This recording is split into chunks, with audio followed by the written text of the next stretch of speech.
She thought it was just another broken fence in her quiet small-town backyard. But when the stranger next door stepped out of the shadows to help, she recognized him instantly. A famous voice. A face the world hasn't seen in years. Now hiding in plain sight. He says he wants peace. But someone else is watching, and they're not here to play nice. One act of kindness has pulled her and her daughter into a storm of secrets, lies, and a truth powerful enough to destroy them both. When the past refuses to stay buried, can a single mom protect her family and save the man who just might be their only chance at a new beginning? Before we get into the story, comment below where in the world you are watching from today. The late summer sun cast long shadows across Grace Miller's well-tended backyard as she moved between her prized tomato plants, watering can in hand. Her weathered garden clogs left damp footprints on the dewy grass. The morning air held that particular August warmth that promised another scorcher later, but for now, it was perfect gardening weather. "Looking good, Mom," Lily called from the back porch, her long brown hair swinging in a ponytail as she hefted the bag of dog food. "These might be your best tomatoes yet." Grace smiled, adjusting her worn denim gardening apron. "Let's hope so. I'm thinking marinara sauce for winter." She watched as their golden retriever, Buddy, danced excited circles around Lily's legs while she poured kibble into his bowl. The peaceful morning routine suddenly shattered as a strong gust of wind whipped through the yard. The trees swayed, their leaves rustling furiously. Grace steadied herself, watching as the aging wooden fence that separated their property from the old Victorian next door began to shake. Crack! Several boards broke free with a splintering sound that made both Grace and Lily jump. Buddy let out a startled bark as the wooden panels clattered to the ground, leaving a jagged hole in the fence line. "Oh, great," Grace muttered, setting down her watering can. She walked over to inspect the damage, careful to avoid the nail-studded boards now scattered on her lawn. The gap revealed the neighbor's yard, a tangle of overgrown grass and untrimmed bushes that had been neglected for years. "When was the last time anyone even lived there?" Lily asked, coming to stand beside her mother. Buddy sniffed cautiously at the fallen boards. Grace shook her head, pushing a strand of auburn hair behind her ear. "Must be going on 3 years now. The rental company stuck a sign out front, but I've never seen anyone actually show the place." She kicked gently at one of the boards, testing its integrity. "These are completely rotted through. Should we call someone about it?" Lily asked, bending down to pick up a smaller piece of wood. "Who would we call? That property management company never returns my messages." Grace planted her hands on her hips, surveying the damage with the practiced eye of someone who'd learned to handle home repairs solo. "No, I'll fix it myself after lunch. Been meaning to replace these old boards anyway." "I can help," Lily brightened. "After I finish my summer school stuff. It's just one more algebra module." Grace smiled at her daughter's enthusiasm. "Deal. I'll dig out the toolbox from the garage later." She'd learned to be handy out of necessity after losing her husband, Jeff, 5 years ago. Sometimes she still caught herself reaching for the phone to ask him how to fix something before remembering. "Buddy, come!" Lily called as she headed back to the porch. The dog gave one final curious sniff to the broken fence before trotting after her. Grace remained by the fence gap, studying the silent Victorian house beyond.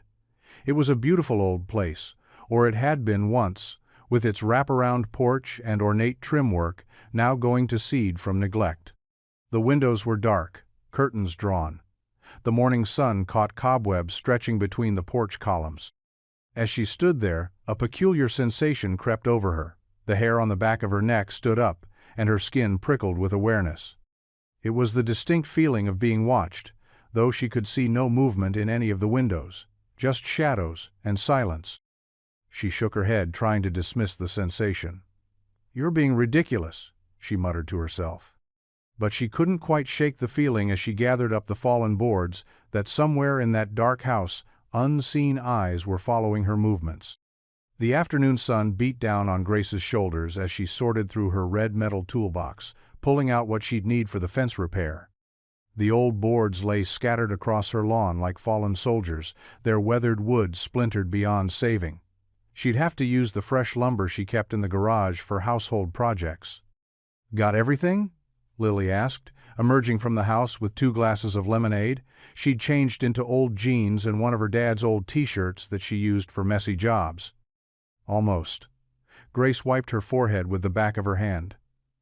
"Could you grab those nails from the workbench? And my work gloves?"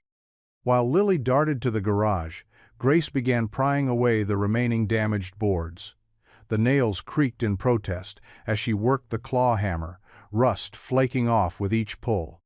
The August heat made the task twice as difficult, and sweat trickled down her neck. "Here you go, Mom," Lily returned, settling cross-legged in the grass beside her. She held out a handful of nails, organizing them by size on an old piece of cardboard. Grace was wrestling with a particularly stubborn board when movement caught her eye. Through the gap in the fence, a tall figure had materialized on the neighboring house's deep porch. He stood motionless in the shadows, wearing jeans and a faded baseball cap pulled low over his face. Despite the heat, he had on a long-sleeved flannel shirt. Her hands stilled on the hammer. How long had he been watching them? "Need a hand with that?" His voice was deep and gravelly, like rough stones shifting underwater. Though quiet, it carried clearly across the yard. Grace straightened, studying him.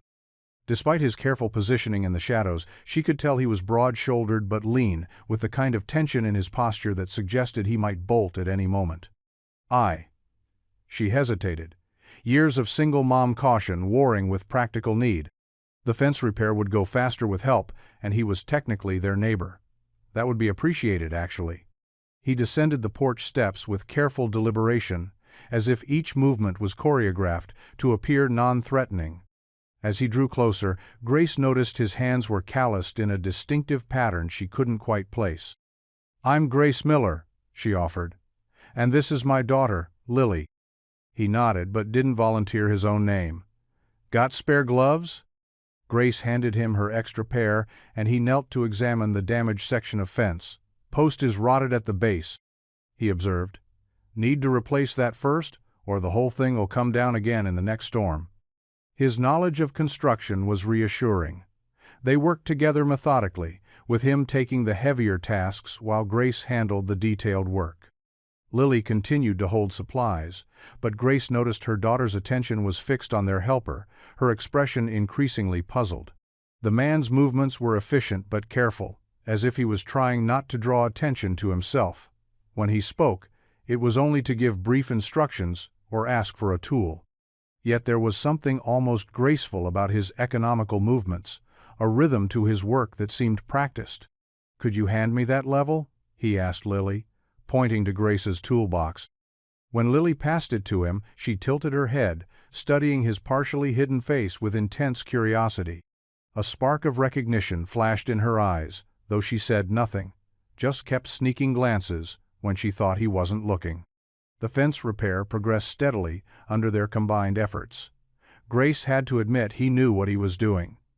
The new boards lined up perfectly, and the post was set deep and true. As they worked, the awkward tension gradually eased, replaced by the simple rhythm of shared labor. The sun had shifted considerably by the time they secured the last board. Grace stepped back to admire their handiwork. The repaired section stood sturdy and true, matching the rest of the fence line perfectly. "Thank you," she said sincerely. "This would have taken me twice as long on my own." He nodded, already backing away toward his house. "Least I could do. It's my fence too." His voice was still quiet, still careful. As he turned to leave, Lily suddenly grabbed Grace's arm. Her daughter's eyes were wide with excitement as she leaned in close to whisper, "Mom, I think that's Ethan Colitha country singer who vanished." Grace stood at the kitchen sink, warm water running over her hands as she scrubbed the dinner dishes. The familiar task usually helped clear her mind, but tonight her thoughts kept drifting to their mysterious neighbor. The way he'd moved with such quiet precision while helping with the fence, how he'd avoided direct eye contact, keeping that baseball cap pulled low. "Mom, you have to see this." Lily's excited voice cut through her musings. Her daughter sat at their oak kitchen table, laptop open, the glow of the screen illuminating her eager face. "What is it, sweetie?" Grace wiped her hands on a dish towel and walked over. "Look. This is Ethan Cole performing at the Country Music Awards 5 years ago." Lily clicked play on a YouTube video. The footage showed a packed arena, spotlights sweeping across thousands of faces. On stage stood a man in a black Western shirt, acoustic guitar slung across his chest. His face was younger and clean-shaven, but those eyes, deep-set and intense, were exactly like their neighbors. When he began to sing, Grace felt her breath catch. That same gravelly voice they'd heard earlier, but rich and confident, filling the arena with a heartbreaking song about lost love and redemption. "See?" Lily pointed at the screen. "It's totally him. The way he holds his shoulders, how he moves his hands on the guitar, everything matches." "Honey, lots of people can look similar," Grace said, but uncertainty crept into her voice. She watched as the camera zoomed in on the singer's face. The resemblance was uncanny.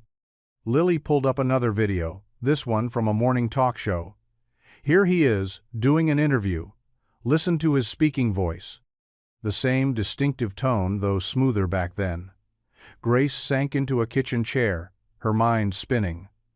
What would drive a famous musician to hide away in their quiet Iowa town? "Why did he disappear?" Grace asked, more to herself than Lily. Her daughter was already typing. There were some kind of accusations from his ex-wife, but nothing was ever proven. He just vanished from public life after that. His fans still post theories about where he went. Grace thought about the silent house next door, the overgrown yard, the way their neighbor kept to the shadows. It made a sad kind of sense. "We should do something nice," Lily declared. "Show him he can trust us." "Lily, if that is him, maybe he wants to be left alone," Grace cautioned. But the next morning found Grace in the kitchen anyway, mashing overripe bananas for bread. The familiar recipe, her mother's, came together quickly: butter, eggs, sugar, flour. The scent of vanilla and cinnamon filled the kitchen as it baked. "It needs to cool for at least 10 minutes, Grace told an impatient Lily, who kept peering through the oven window. Finally, the bread was wrapped in a clean kitchen towel, still slightly warm. Grace smoothed her hair, suddenly nervous. "Remember, if it is him, we need to respect his privacy." Lily bounced on her toes as they walked next door. The morning sun had burned away the dew, leaving the air warm and heavy with late summer humidity. Grace took a deep breath and knocked on the front door. Several long moments passed. Grace was about to suggest they leave the bread on the porch when they heard footsteps inside. The door opened slowly, revealing their neighbor. In the clear morning light, there was no denying the resemblance to the man in the videos. He wore the same baseball cap, but his face was partly visible now. Older, beard stubbled, with fatigue lines around his eyes.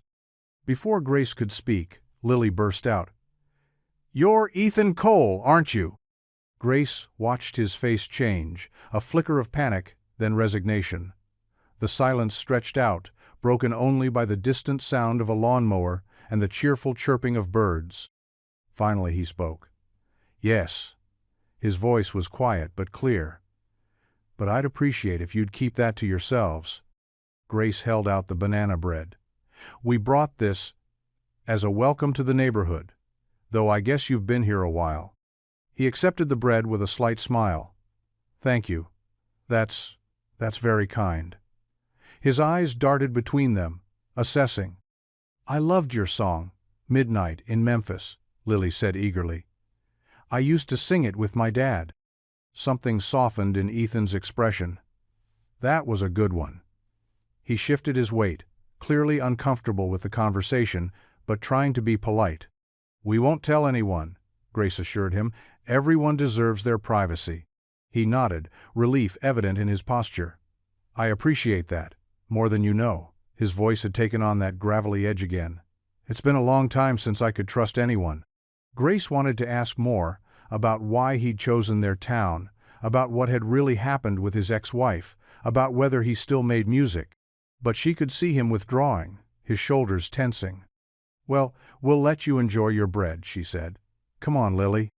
Thanks for helping with the fence yesterday, Lily added brightly. Ethan gave them a final nod, then gently but firmly closed the door. Grace stood there for a moment, listening to his retreating footsteps inside the house. She had so many questions, but they would have to wait. Some wounds, she knew from experience, needed time and space to heal. 2 days after the banana bread encounter, Grace was folding laundry when a soft knock echoed through the house. She opened the front door to find Ethan standing on her porch, holding her red-handled hammer. His baseball cap was pushed back slightly, revealing more of his face in the morning light. "Found this by the fence," he said, offering the tool. "Thought you might need it back." "Oh, thank you." Grace accepted the hammer, noticing how his fingers were calloused, a guitarist's hands. "I didn't even realize I'd left it." "Listen." Ethan shifted his weight, looking uncomfortable but determined. "I wanted to thank you properly for helping with the fence. Could I maybe make you some coffee? I just got a new pot brewing." Grace hesitated.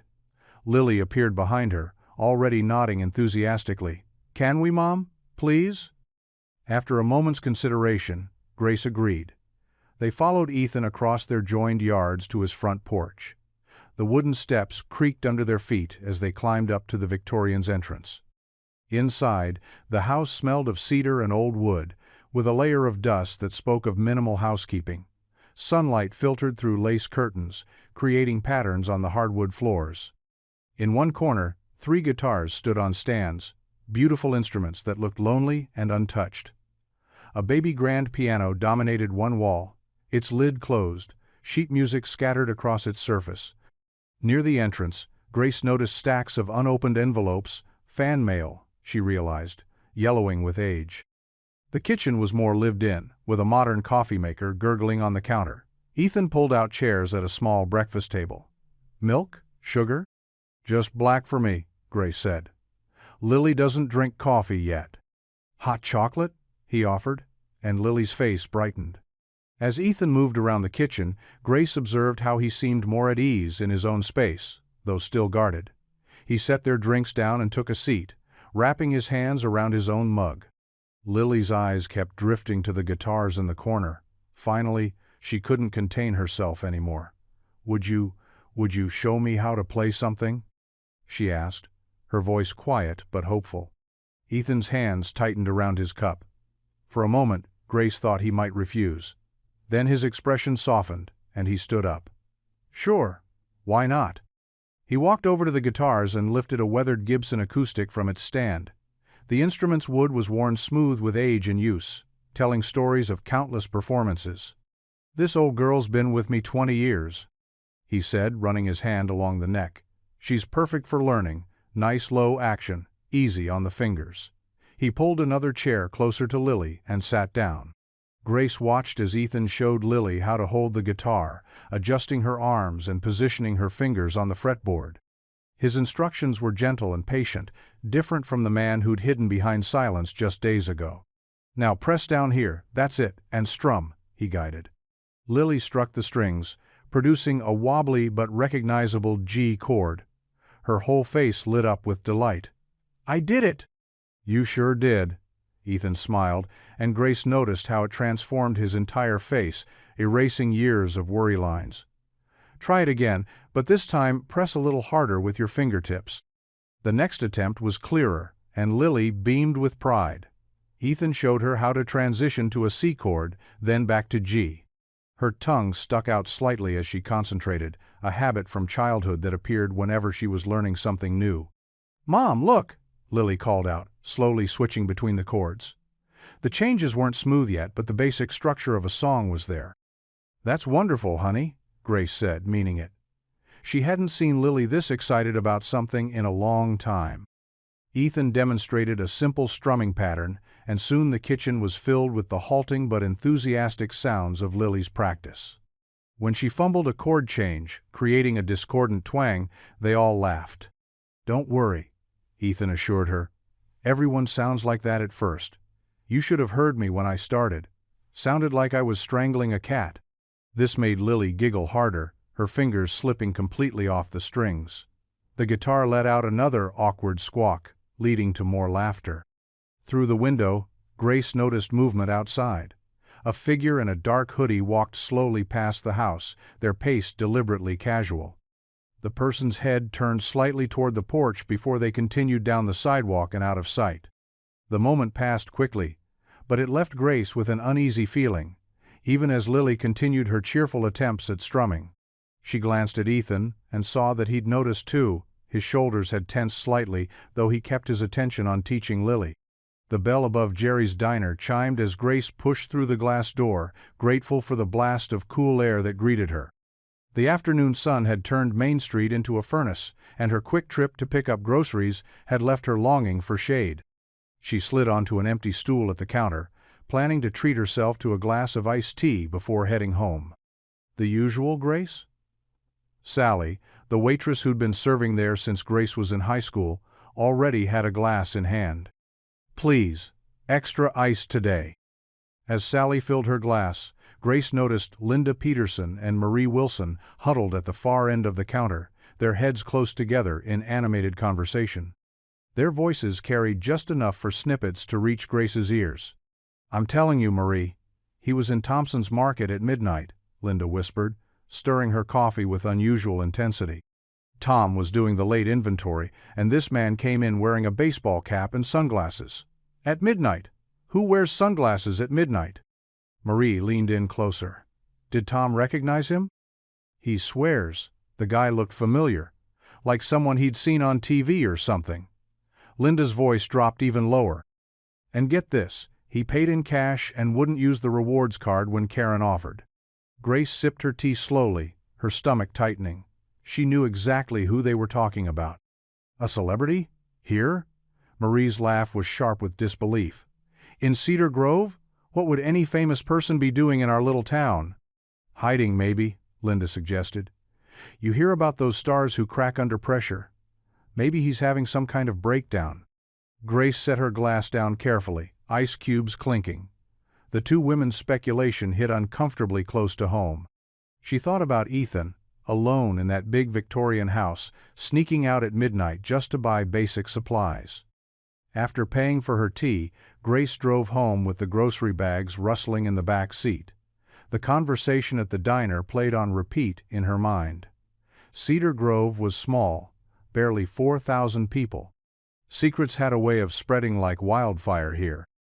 She pulled into her driveway, just as Ethan was walking Buddy back from what had become their afternoon routine.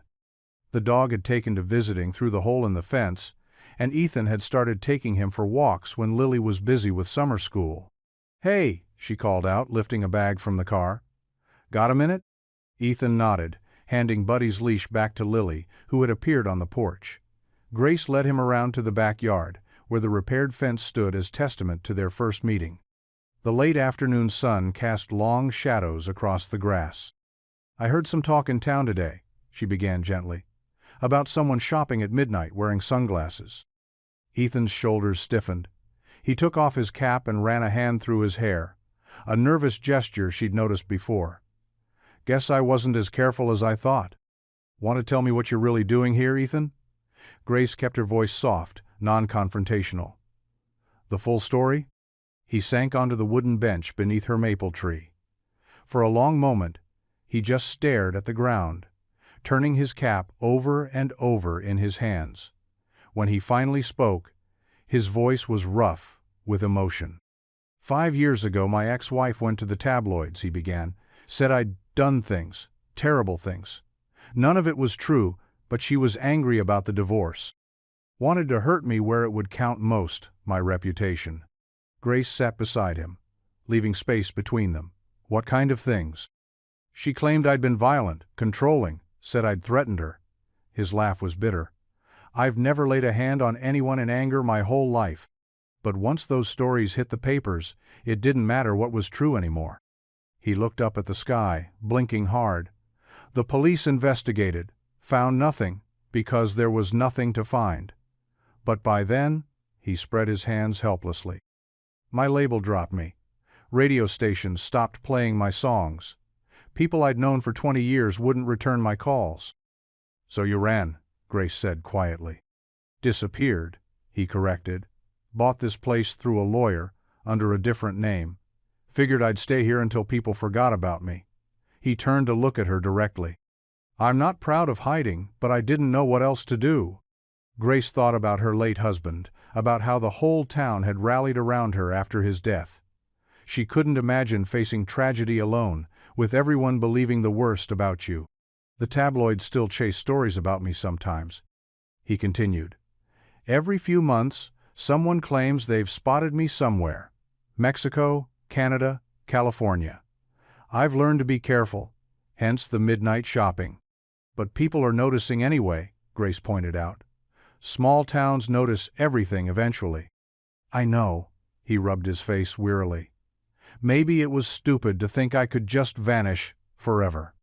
Grace was quiet for a moment, weighing her next words carefully.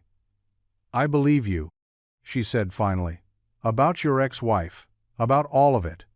I've gotten pretty good at reading people over the years, and you're not what those tabloids made you out to be. Relief flickered across his face, followed quickly by worry. Thank you. That means a lot. But Ethan! She waited until he met her eyes. Secrets have a way of surfacing, especially here. People are already talking, and it's only a matter of time before someone figures it out. A sparrow landed on the fence beside them, tilting its head curiously before fluttering away. The sun was setting now, painting the sky in shades of pink and gold.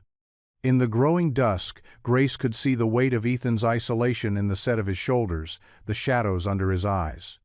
I know, he said quietly. I just don't know if I'm ready for what happens when they do. The morning sun cast long shadows across Grace's backyard as she heard the soft crunch of footsteps on grass. Looking up from her garden, she saw Ethan approaching through the gap in the fence, a weathered guitar case in his hand. His usual wariness seemed lighter today, replaced by something that almost looked like excitement. Good morning, he called out, lifting the case slightly.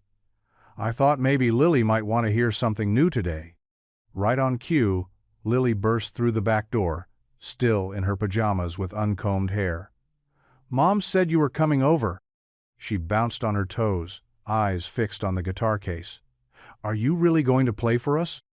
Grace brushed the dirt from her gardening gloves and smiled at her daughter's enthusiasm. Let me get us set up properly.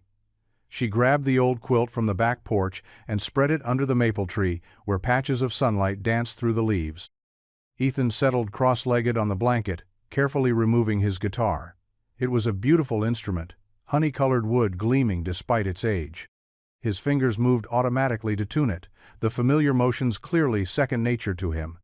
This is one I wrote a long time ago, he said softly, his eyes distant. Never released it. Never felt like the right time, I guess. His fingers began to move across the strings, creating a gentle melody that seemed to float on the morning air. Grace watched as Lily's eyes widened. The song was beautiful, sweet, but not saccharine, with a touch of melancholy that made it feel honest. When Ethan began to sing, his voice was raw and pure, unmarred by studio production. It was a song about second chances and finding hope in unexpected places. As the last note faded, Lily clasped her hands together. That was amazing. I've never heard anything like it. She hesitated, then rushed on.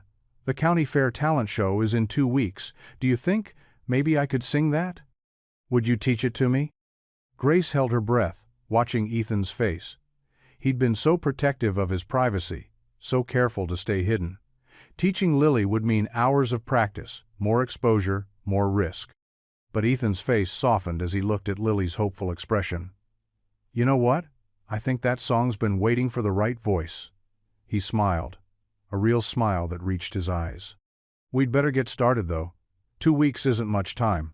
What followed was one of the most magical afternoons Grace could remember.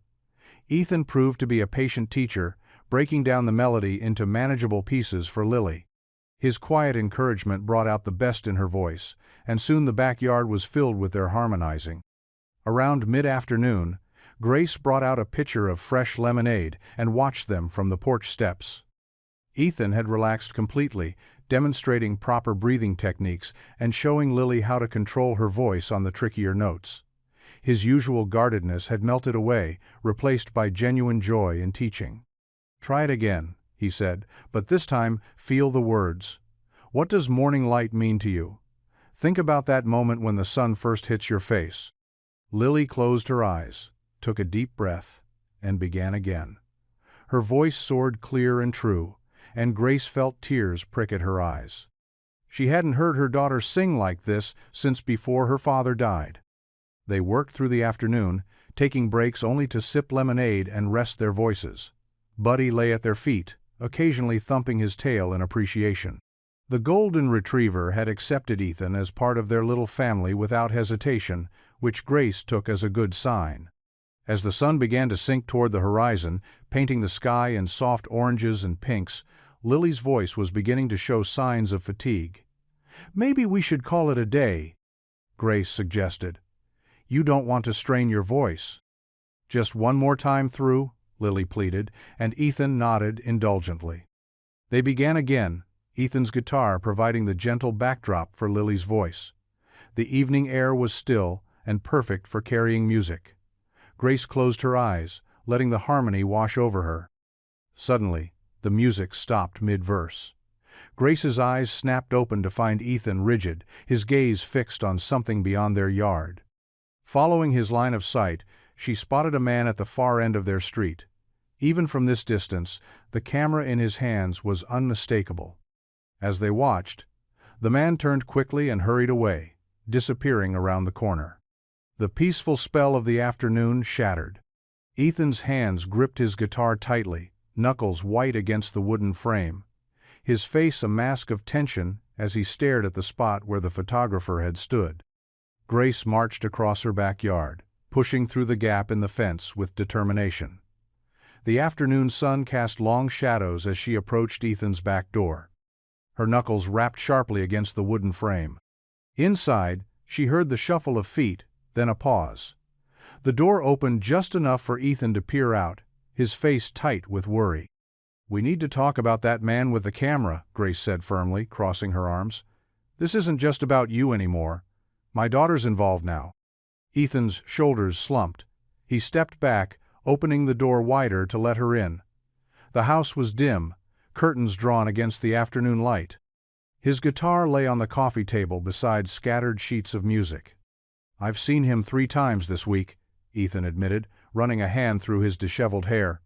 "Always at different times, always watching. Yesterday he was by the grocery store when I went for milk. Today, during Lily's practice, he paced the worn floorboards. I know his type. He's from one of those gossip rags that destroyed my career." Grace sank into an armchair, processing this news. "Are you certain?" "The camera, the way he moves, how he tries to stay hidden but wants to be just visible enough to make me nervous. It's all textbook tabloid tactics." Ethan's voice was bitter. "They're like bloodhounds. Once they catch a scent, they don't let go." "What does this mean for us?" Grace asked, her mother's instinct kicking in. "For Lily?" Ethan stopped pacing and leaned against the wall. "It means they'll dig. They'll try to create a story, twist everything to make it seem scandalous. They'll probably paint you as my—" He trailed off, looking uncomfortable. "As your what?" Grace pressed. "My secret girlfriend, hidden away in small-town Iowa. They'll drag you into this mess I've been running from." His eyes met hers, filled with regret. "I'm sorry, Grace. I should have known better than to let myself get close to anyone here." Grace stood up, her expression determined. "Well, we're not going to let them win. We just need to be smart about this." She walked to the window, carefully peering out through the curtains. "First thing, Lily can't tell anyone about you. No mentions to friends, no social media posts about guitar lessons." "I'll stay inside more," Ethan agreed quickly. "Only go out when necessary, late at night maybe." "And the talent show?" Grace asked softly, knowing how much Lily had been looking forward to it. Ethan's face fell. "We should probably cancel." "No," Grace cut him off. "We'll figure something out. Lily's worked too hard, and this means too much to her." She paused, thinking. "Maybe you could wear a disguise, Or we could say you're her uncle visiting from out of town." Ethan nodded slowly, though worry still creased his forehead. "I'll do whatever you think is best. He swallowed hard. "I don't want to bring trouble to your door, Grace. You and Lily, you've been the first real connection I've had with anyone in years." Grace's expression softened. "We're tougher than we look, Ethan. Small towns know how to protect their own." She checked her watch. "I should get back. Lily will be home from her friend's house soon." At the door, Ethan caught her arm gently. "Thank you, Grace, for not running away when things get complicated." "That's not who I am," she replied simply. "We'll figure this out." Later that night, Grace lay in bed, staring at her ceiling. The window was open to catch the summer breeze, and through it drifted the soft notes of Ethan's guitar. The melody was melancholic, speaking of loneliness and fear. She rolled onto her side, watching the moon cast shadows through her curtains. The peaceful life they'd built here, her garden, Lily's music lessons, afternoon lemonade, and friendly chats over the fence, it all felt suddenly fragile. Each note of Ethan's guitar seemed to ask the same question that kept running through her mind: how long before their quiet world changed forever? The music continued late into the night, a soundtrack to her restless thoughts. Just down the hall, she could hear Lily's soft breathing, blissfully unaware of the storm that might be coming. Grace pulled her blanket tighter, listening to the last fading notes drift through the darkness. The sun had barely cleared the horizon when 3 sharp knocks echoed through Grace's kitchen. She looked up from whisking pancake batter, flour dusting her cheeks. Through the window, she saw Ethan standing on her back steps, his face drawn and pale in the early morning light. "Come in," she called, setting down the whisk. "You're just in time for breakfast." Ethan stepped inside, but remained near the door, his hands jammed deep in his pockets. His usual careful composure had cracked, revealing something raw underneath. "I got an email last night," he said, his voice rough. "From that reporter." Grace wiped her hands on a dish towel, studying his face. "What did it say?" "He's giving me 24 hours to agree to an exclusive interview." Ethan pulled out his phone, showing her the screen. "If I don't, he'll run a story anyway, but his version, not mine. He says he has sources who'll confirm everything my ex-wife claimed." Grace's stomach tightened. "Are these sources real?" "Doesn't matter." Ethan's laugh was bitter. "Truth's never been important to these people. They'll print whatever sells papers." The stairs creaked, and Lily appeared in her pajamas, her hair still mussed from sleep. She froze when she saw Ethan, immediately sensing the tension. "What's wrong?" she asked, looking between them. Grace gestured for them both to sit at the kitchen table. Sunlight streamed through the window, catching dust motes in its golden beams. Buddy padded over from his bed in the corner, resting his head on Ethan's knee. "I'm in a trap," Ethan explained, absently scratching behind Buddy's ears. "If I do this interview, I'm opening myself up to everything I ran from. The cameras, the accusations, people twisting my words. If I don't," he shrugged, "they'll print lies anyway, and I'll look guilty for hiding." Grace poured coffee into 3 mugs, adding extra cream to Lily's. "So, what are you thinking?" "Part of me wants to just disappear again. Find somewhere even more remote." His fingers tightened around the mug. "But I'm tired of running. Tired of letting them control my life with lies." Lily spoke up, her voice clear and certain. "Then don't run." Both adults turned to look at her. She sat straighter, warming her hands around her coffee. "You've been hiding for years, Mr. Cole. Has it made anything better? Has it made the lies go away?" Ethan shook his head slowly. "Then maybe it's time to tell your side." Lily's eyes were bright with conviction. "I believe you. Mom believes you. Maybe other people will too, if you give them a chance." Grace reached across the table, covering Ethan's hand with her own. "She's right. You can keep hiding forever, or you can stand up and fight back. Whatever you choose, we're here for you." Ethan stared at their joined hands, emotion working across his face. "You barely know me. Why would you risk getting caught up in all this?" "Because we've seen who you really are," Grace said softly. Not the person in those tabloid stories, but the man who helped fix our fence, who taught Lily guitar, who brings over fresh coffee when I'm working late in the garden, and who writes beautiful songs," Lily added. "The world should hear them again."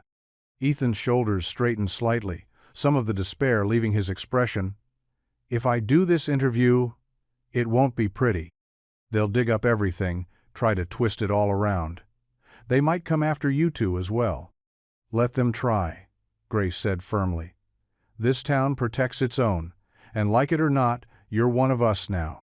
A ghost of a smile touched Ethan's lips. "When did that happen?"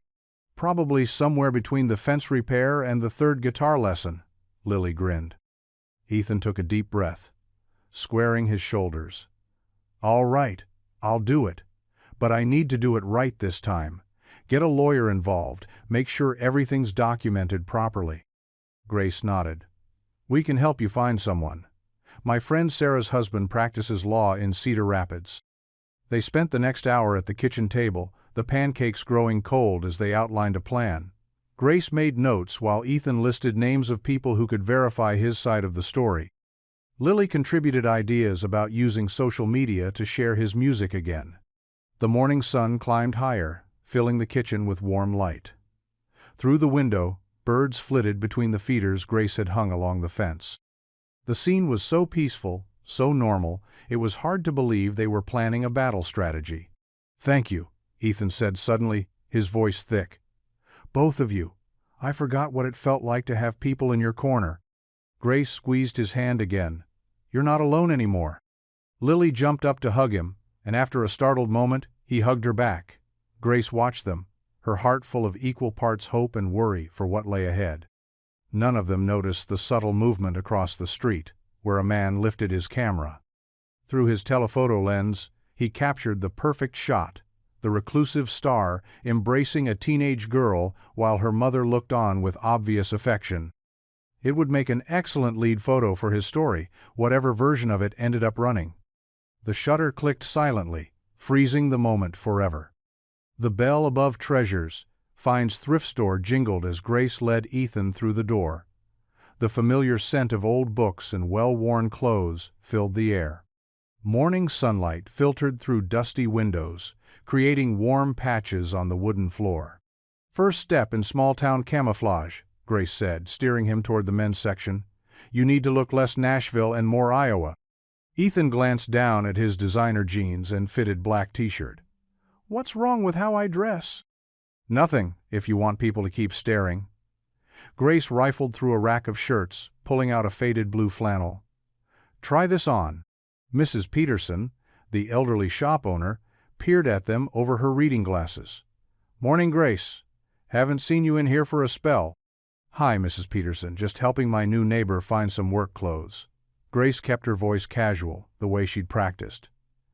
"He's fixing up the old Victorian." "Oh, lovely. That place needs a good hand." Mrs. Peterson smiled warmly at Ethan.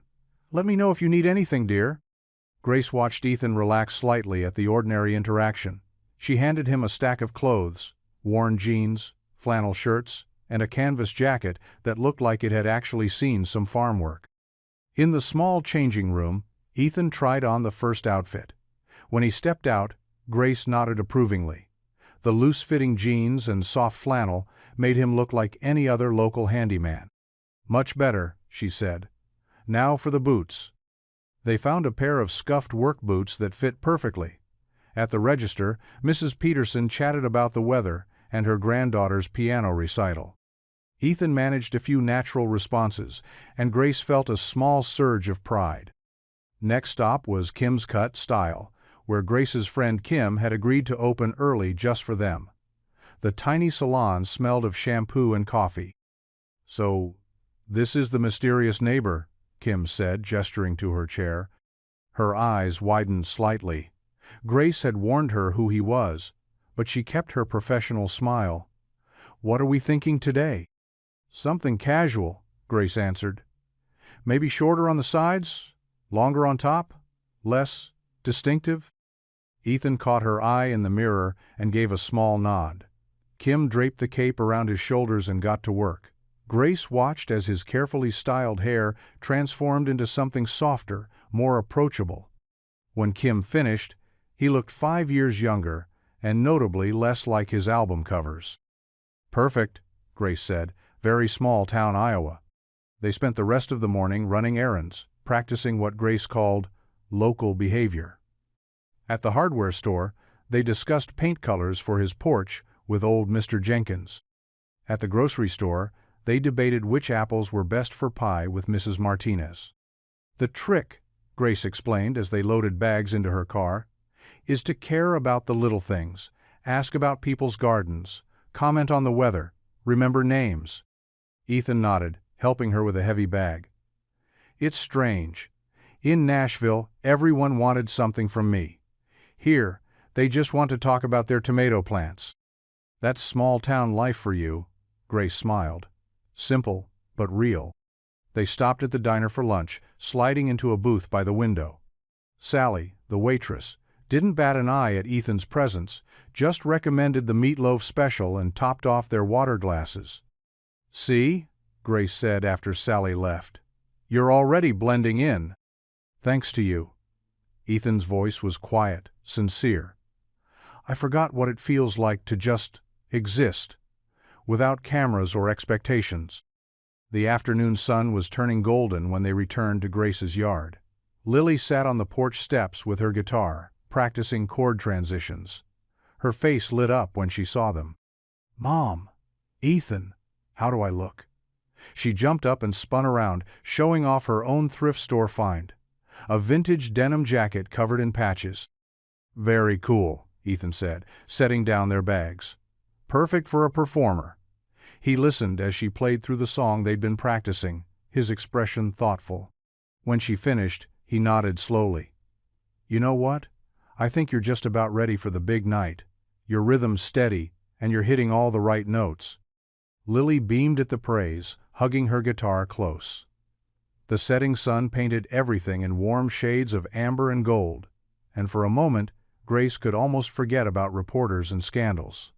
Here was just a teacher encouraging his student, a teenager learning to chase her dreams, and a mother watching it all unfold in her backyard.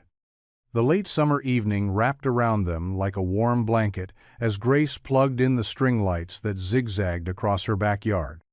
The tiny bulbs twinkled against the deepening purple sky, casting a gentle glow over their makeshift practice space. Ethan sat in a wooden chair, his trusted Gibson guitar resting on his knee, while Lily stood beside him, sheet music clutched in her hands. Buddy sprawled at their feet, his golden fur catching the light as his tail thumped lazily against the grass. The evening air carried the sweet scent of Grace's late-blooming roses and the distant sound of crickets warming up for their nightly chorus. "Let's take it from the second verse," Ethan said softly, his fingers finding their place on the strings. "Remember what we talked about. Feel the words. Don't just sing them." Lily nodded, taking a deep breath as Ethan began to play. The melody floated across the yard, gentle and clear. Grace settled into her porch swing, letting her eyes close as she listened to her daughter's voice blend with the guitar. Without thinking, she found herself humming along, adding a quiet harmony to the chorus. "Your pitch is getting stronger," Ethan commented during a pause, adjusting one of his strings. "You're not fighting the high notes anymore." Lily beamed at the praise. "It's easier when I'm not thinking so hard about it." "That's exactly right," he agreed. "Music needs to flow naturally, like water over stones," came a voice from the fence. They turned to see Mrs. Henley standing there, a delicate teacup and saucer in her weathered hands. Her silver hair gleamed in the string lights, and she wore her usual cardigan despite the warm evening. "I hope you don't mind," she said, her eyes twinkling. "The music drew me over like a moth to flame." Grace immediately stood up. "Of course we don't mind. Come sit with us, Mrs. Henley." She gestured to the empty chair beside her on the porch. The older woman made her way through the gate that connected their yards, settling into the offered seat with a contented sigh. Steam rose from her cup in delicate wisps as she took a careful sip. "Don't stop on my account," she urged. "It's been too long since we've had real music in this neighborhood." Ethan shifted slightly in his chair, but his hands remained steady on the guitar. "Any requests, ma'am?" Mrs. Henley chuckled softly. "Oh, play whatever speaks to your heart tonight. Those are always the best songs." They resumed practicing, and Mrs. Henley closed her eyes, swaying gently to the rhythm. The string lights cast dancing shadows across her peaceful face. Between songs, she would offer quiet words of encouragement to Lily or nod appreciatively at a particularly beautiful guitar run.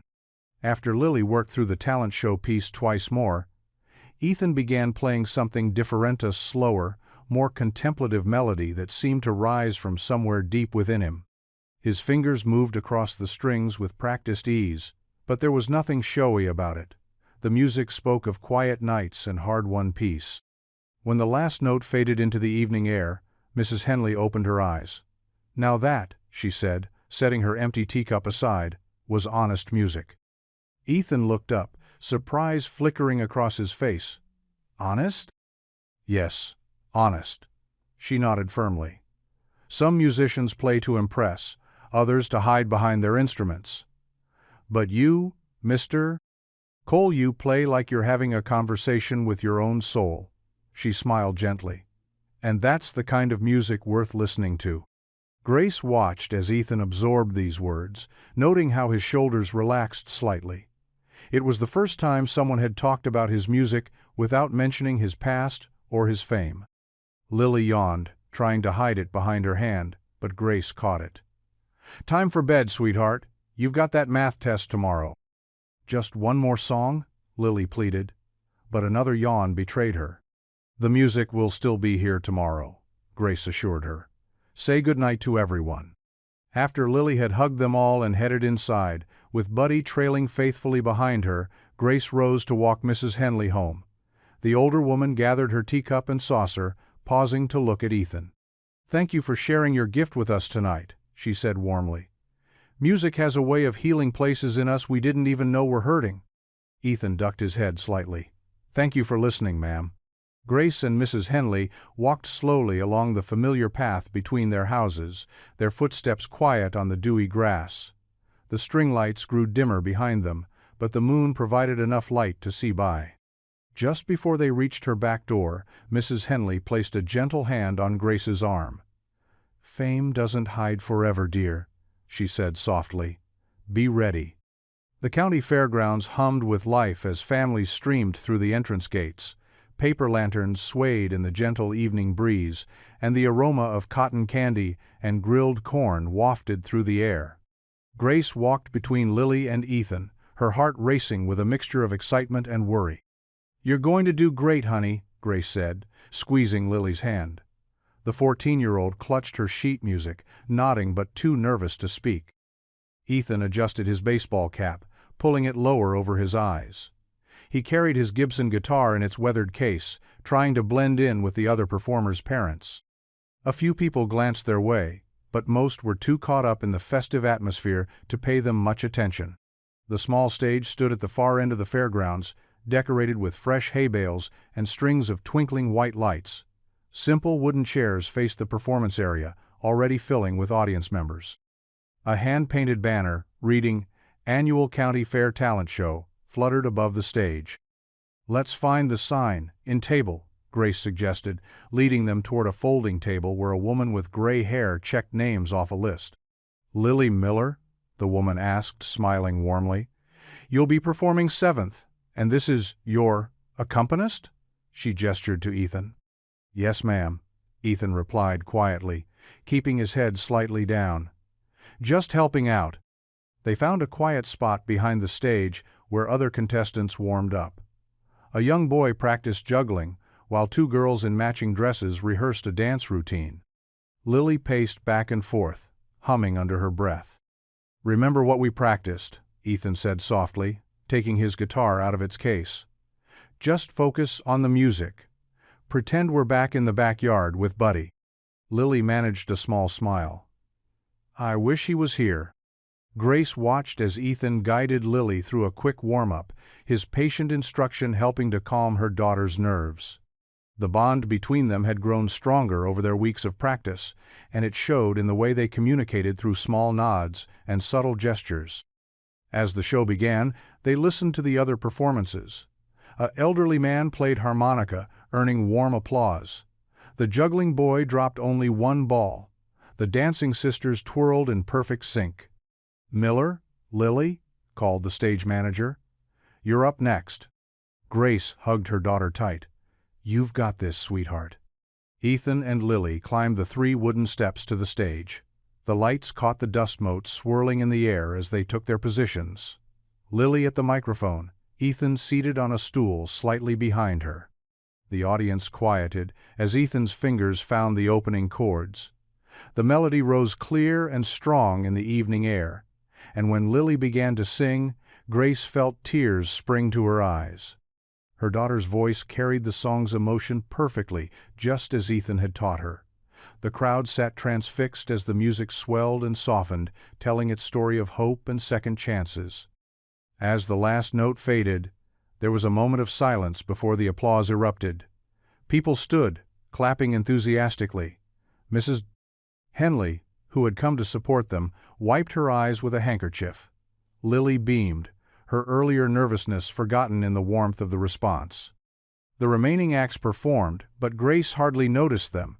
She kept replaying Lily's performance in her mind, her heart full of pride.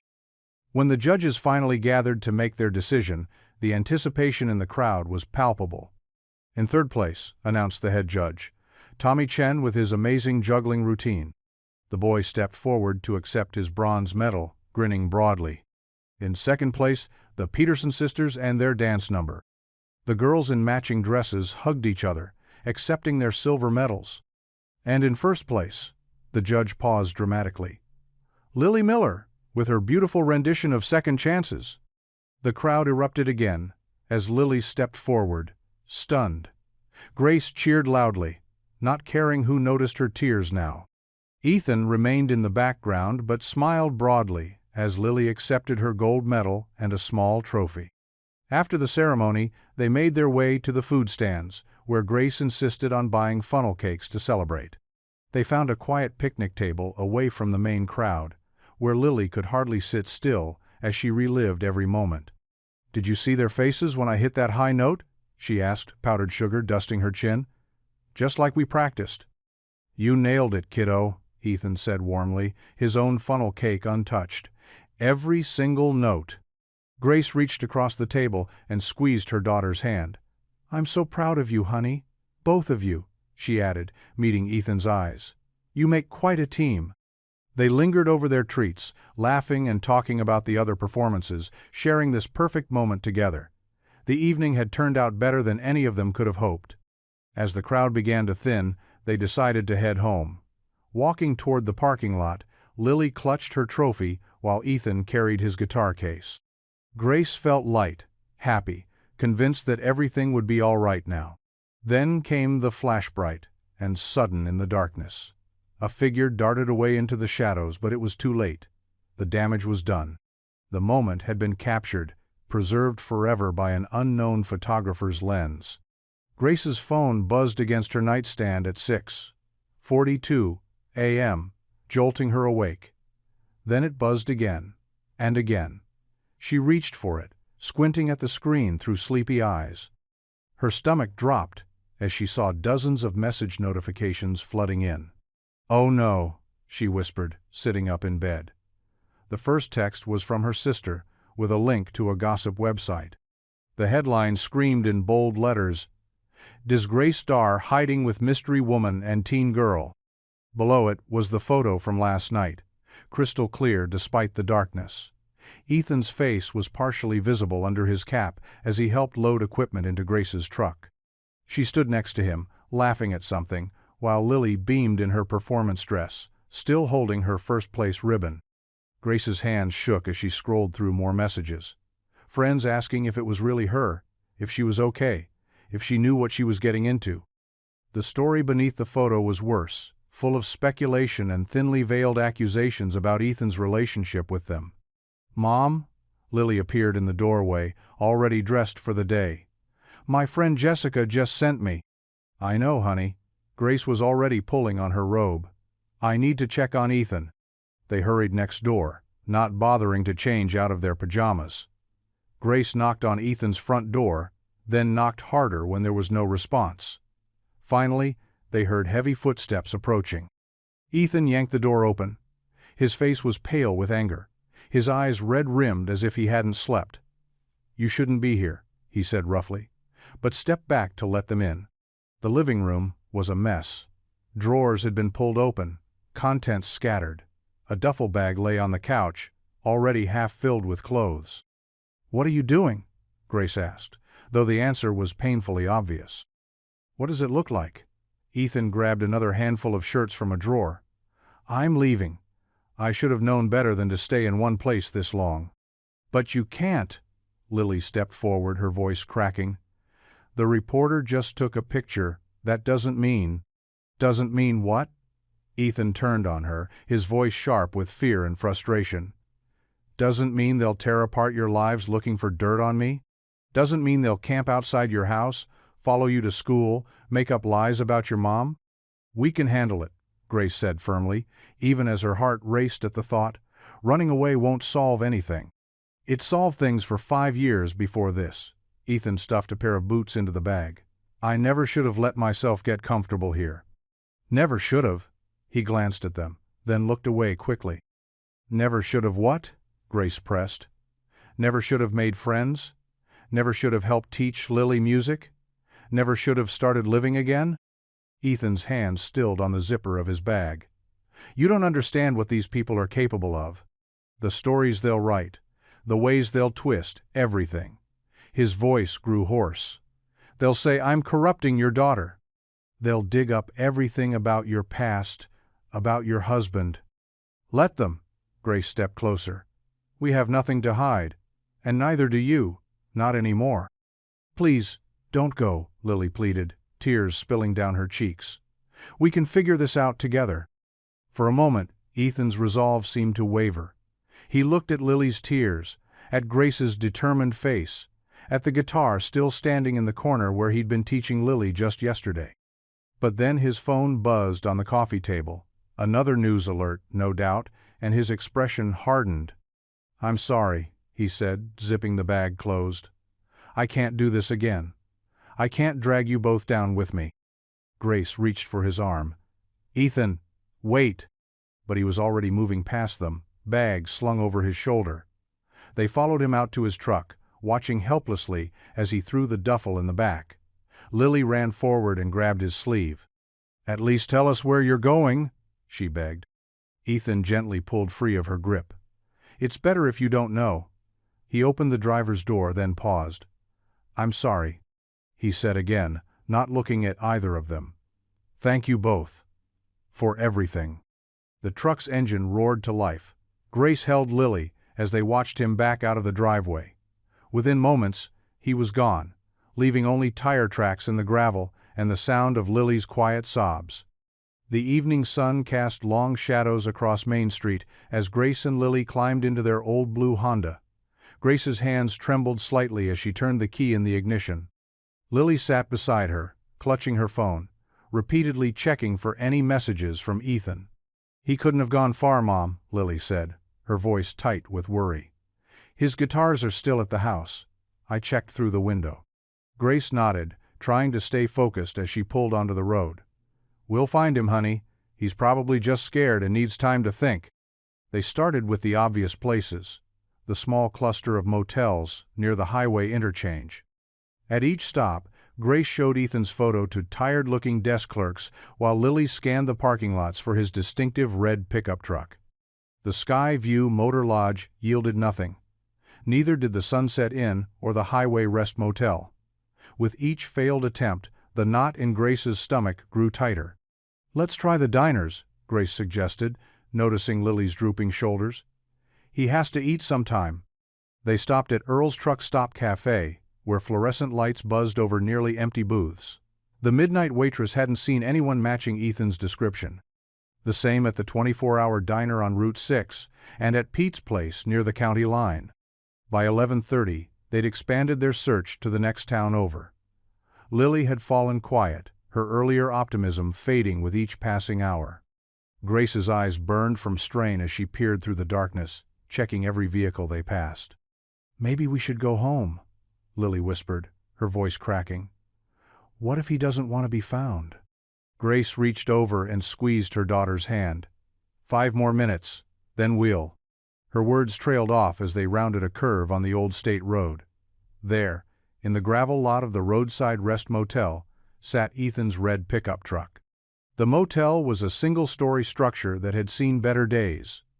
Paint peeled from the wooden siding, and half the neon letters in the vacancy sign had burned out. A few dim lights glowed behind drawn curtains, but otherwise the place was dark and still. Grace parked next to Ethan's truck and cut the engine. "Stay here," she told Lily, but her daughter was already unbuckling her seatbelt. "No way," Lily protested. "I'm coming with you." Together they approached the motel office. A sleepy-looking man confirmed that yes, someone matching Ethan's description had checked in earlier, room 12, at the far end. They found the room easily. A weak porch light illuminated the peeling green door with its tarnished brass numbers. Grace took a deep breath and knocked firmly. No response. She knocked again, harder this time. "Ethan? It's Grace and Lily." Silence stretched out, broken only by the distant sound of highway traffic. "Please," Lily called out, pressing her palm against the door. "We just want to talk." Grace raised her fist to knock a third time when they heard movement inside, footsteps approaching slowly. The lock clicked, and the door opened just enough to reveal Ethan's face, shadowed with stubble and exhaustion. "You shouldn't have come," he said quietly, but he stepped back, letting the door swing open. The room was small and sparse. One bed with a faded coverlet, a wooden chair, and a TV that looked older than Lily. Ethan's duffel bag lay open on the bed, clothes spilling out haphazardly. "Were you really going to leave without saying goodbye?" Lily asked, her voice small. Ethan sank into the wooden chair, running his hands through his disheveled hair. "I got as far as packing the truck. Drove around for hours, telling myself it was better this way." He looked up at them, his eyes red-rimmed. "But I couldn't do it. Couldn't just disappear on you both." Grace moved closer, noting how defeated he looked, so different from the man who'd been playing guitar in her backyard just yesterday. "Running won't solve anything," she said gently. "It'll just confirm what people want to believe about you." "The story's already out there," he replied bitterly. "By morning this town will be crawling with reporters. They'll dig up everything, twist it all around again. I can't go through that another time." Lily stepped forward, her chin set in that stubborn way she'd inherited from her father. "So fight back this time. Tell your side of the story." "It's not that simple, kiddo." "Actually," Grace said, pulling the other chair closer, "it might be. Will you hear me out before you make any final decisions?" Ethan looked between them, this teenage girl who believed in him completely, and her mother who'd somehow become his anchor in a storm he'd been weathering alone for so long. The tension in his shoulders eased slightly, and he nodded. "I'm listening," he said. The motel room smelled of stale cigarettes and cheap air freshener. A single lamp cast yellow light across worn carpet and faded wallpaper. Ethan sat on the edge of the sagging bed, his baseball cap in his hands, while Grace and Lily took the 2 rickety chairs by the window. "You can't keep running," Grace said softly. Her voice was gentle but firm. "Every time you run, they win. The lies win." Ethan's fingers worked the brim of his cap, turning it over and over. "You don't understand what it's like. The cameras, the headlines, people looking at you like you're—" He shook his head. "My own family wouldn't even hear my side." Lily leaned forward in her chair. "But we believe you, and we're not the only ones who would." Grace pulled her phone from her purse. "Let me call Marcus Thompson. He was your lawyer before, right? The one who tried to fight the initial accusations?" "Marcus?" Ethan's head snapped up. "I haven't spoken to him in years. Not since." "Since you disappeared," Grace finished. "But he's still practicing, and from what I read online, he's built quite a reputation for defending people against false allegations." Ethan stood abruptly and paced the small room. His shadow moved across the wall like a restless spirit. "What's the point? The damage is done. My career is over. My reputation." "Can be restored," Grace interrupted. She stood and blocked his pacing. "But only if you stop hiding and start fighting." The air conditioner hummed in the silence that followed. Through the thin walls, they could hear a television playing in the next room, the muffled sound of a laugh track drifting through. Ethan's shoulders slumped. "I'm so tired," he whispered. "Tired of looking over my shoulder. Tired of being afraid to check my mail or answer my phone." Grace touched his arm gently. "Then let us help you end it." He looked at her hand on his arm, then at Lily's hopeful face, and finally nodded. "Make the call." Grace's fingers trembled slightly as she dialed the number she'd found earlier. The phone rang 3 times before a deep voice answered. Marcus Thompson's office. "Mr. Thompson? My name is Grace Miller. I'm calling about Ethan Cole." A pause. "I haven't heard that name in quite a while. Is this about the recent tabloid photo?" "Yes, but—" Grace glanced at Ethan. "He's here with me now. Would you speak with him?" Another pause. "Put him on." Grace held out the phone. Ethan took it, his hand shaking. "Marcus, it's me." The conversation that followed was quiet but intense. Ethan mostly listened, occasionally responding with short answers. His face cycled through various emotions: fear, hope, disbelief. After several minutes, he handed the phone back to Grace, his eyes wide. He says they have new evidence about Karen's accusations." Grace put the phone on speaker so they could all hear. "The timing couldn't be better," Marcus was saying. "We've uncovered emails between your ex-wife and her manager from that period. They detail their plan to fabricate the accusations for publicity. Karen's been trying to restart her own singing career, and it's not going well. She's vulnerable." "Why didn't this come out before?" Grace asked. "The emails were in a private account that only recently came to light during an unrelated civil suit. But that's not all. 2 other people have come forward willing to testify about Karen's pattern of making false allegations for attention." Lily squeezed her mother's hand. Ethan sank back onto the bed. "I've already contacted a producer at Channel 7, Marcus continued. "They want to do an exclusive interview next week. We'll present our evidence, tell your side of the story. It's time to clear your name, Ethan." The lawyer's words hung in the air like a lifeline. Grace watched Ethan carefully, seeing the war between fear and hope play out on his face. "What do you think?" she asked softly. Ethan ran a hand through his hair. I think I'm terrified." He looked up at Grace and Lily. "But you're right, I can't keep running." Marcus spoke up from the phone. "I'll email you the details tomorrow. We'll need to prep you for the interview, but Ethan, this is your chance. Don't let fear steal it from you." After they hung up, silence filled the motel room. Grace and Lily sat on either side of Ethan on the bed. Outside, crickets chirped, and a car passed on the highway, its headlights briefly illuminating the room through the thin curtains. Ethan lay back on the bed, staring at the water-stained ceiling. 5 years, he whispered. 5 years of hiding, of letting them win. I'm scared out of my mind. His voice caught. But I'm so tired of running. Grace touched his shoulder. You're not alone this time. We'll face it together. A tear slid from the corner of Ethan's eye. Together? He repeated softly, the word carrying equal measures of terror and hope. The morning sun filtered through Ethan's living room windows, casting long shadows across the hardwood floors. Grace had helped him clear away years of dust and clutter, making the Victorian house feel more like a home than a hiding place. Now, a fresh pot of coffee perked in the kitchen while they arranged chairs for their practice session. Lily sat straight-backed in an armchair, holding a hairbrush like a microphone. She had pulled her honey-blonde hair into a tight bun and borrowed her mother's reading glasses, trying to look more professional. "Mr. Cole," she began in what she imagined was a serious reporter voice. "Let's address the accusations that ended your career 5 years ago." Ethan tensed in his seat, his fingers gripping the armrests. Grace, perched on the piano bench nearby, noticed his reaction.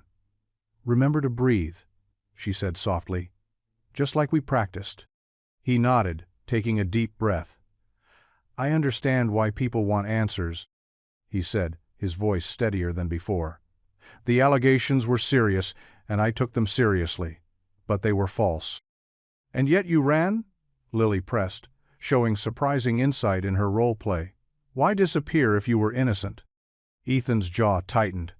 "I didn't." He stopped, running a hand through his hair in frustration. That came out defensive. Grace stood and walked to the kitchen, returning with 3 mugs of coffee. "Let's take a break." "You're doing well, but this isn't easy stuff." She handed Ethan his mug, their fingers brushing briefly. "Remember, you're not on trial. This is your chance to tell your story." They sat in comfortable silence for a moment, sipping their coffee. Buddy, who had followed Grace over that morning, dozed in a patch of sunlight near the window. The old house creaked gently around them, like it was settling into the quiet moment, too. "Try again?" Lily asked after a while, adjusting her borrowed glasses. Ethan set down his mug and nodded. This time, when Lily repeated her question about his disappearance, he took a measured breath before answering. "I left because the media frenzy wasn't allowing for truth. My ex-wife's accusations made better headlines than my denials. I needed." He glanced at Grace, finding strength in her steady gaze. "I needed time to heal, to find my voice again." "Better," Grace said warmly. That felt honest without being bitter. They continued for another hour, Lily throwing increasingly difficult questions while Grace helped Ethan shape his responses. When he struggled, they would pause, talk it through, sometimes even laugh at Lily's attempt at a stern reporter face. "What about your fans?" Lily asked, her voice softening out of character for a moment. "Don't you think they deserve to know where you went?" This question hit harder than the others. Ethan stood and walked to the window, looking out at the fence he and Grace had repaired together. "My fans were everything to me," he said quietly. "But when the stories hit, my social media exploded with hate messages. People who'd followed me for years suddenly believed the worst. It felt like drowning." Grace moved to stand beside him. "Tell them that," she said. "Just like you told us now. People will understand feeling overwhelmed, feeling hurt." He turned to face her, his eyes reflecting years of carried pain. "You really think it matters? After all this time?" "Truth always matters," Grace replied, "even if it takes a while to come out."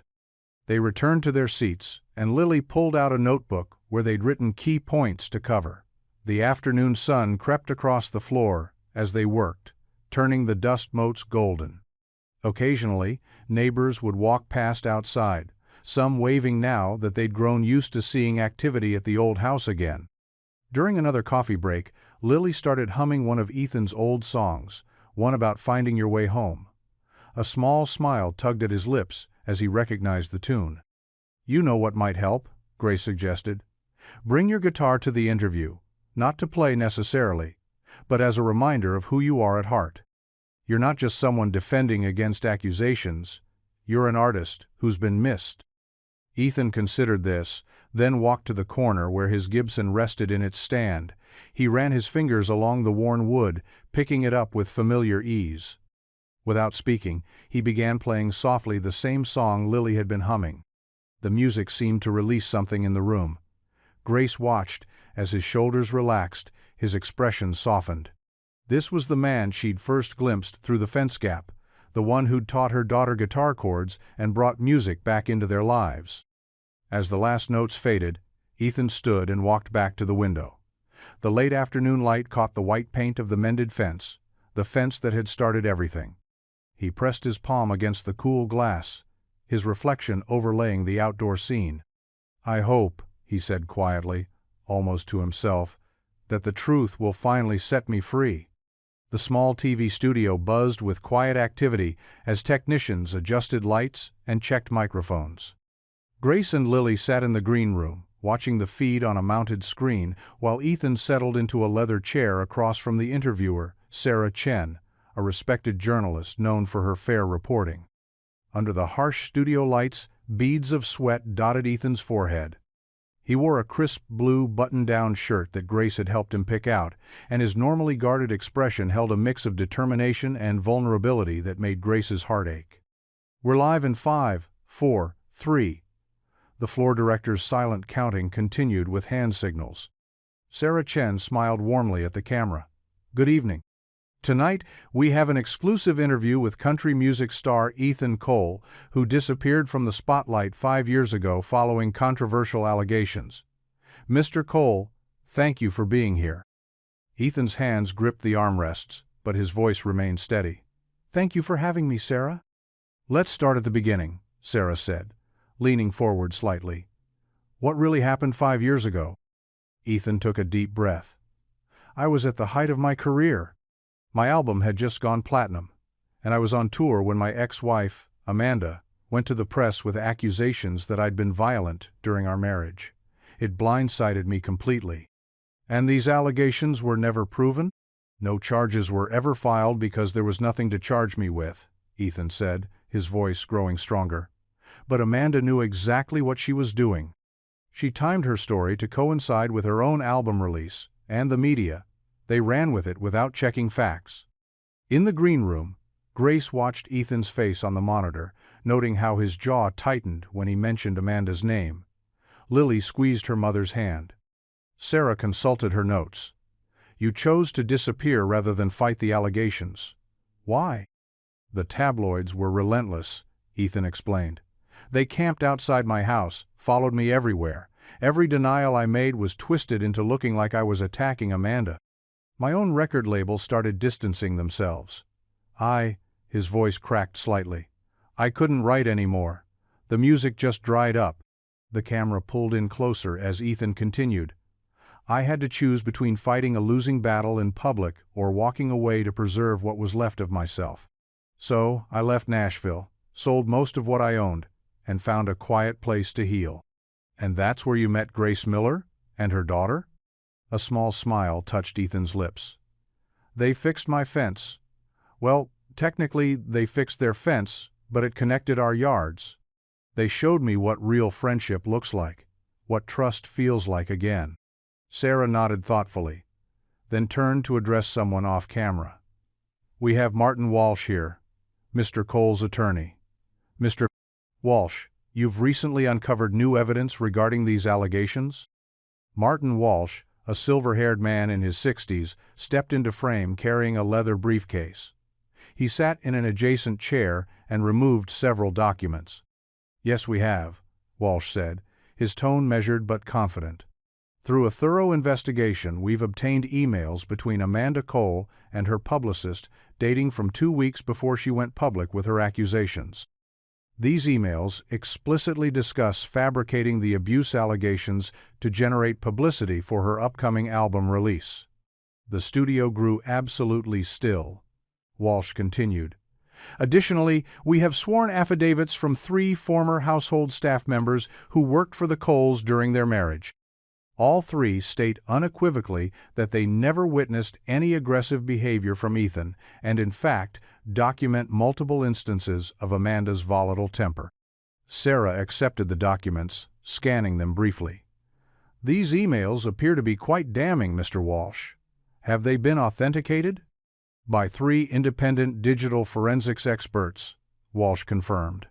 "The timestamp metadata is intact and verified. There's no question of their authenticity." Ethan sat straighter in his chair, emotion clear in his voice. "I never wanted to drag Amanda through the mud, even after what she did. But I couldn't keep living in shadows, letting a lie define my life." In the green room, tears streamed down Lily's face. Grace wrapped an arm around her daughter's shoulders, her own eyes misting as she watched Ethan finally reclaim his truth. Sarah turned back to Ethan. "What do you want people to know now?" "That the truth matters," Ethan said simply. "That sometimes the person who looks guilty is actually the victim. And that even when you think you've lost everything, there are still good people in the world who'll help you find your way back."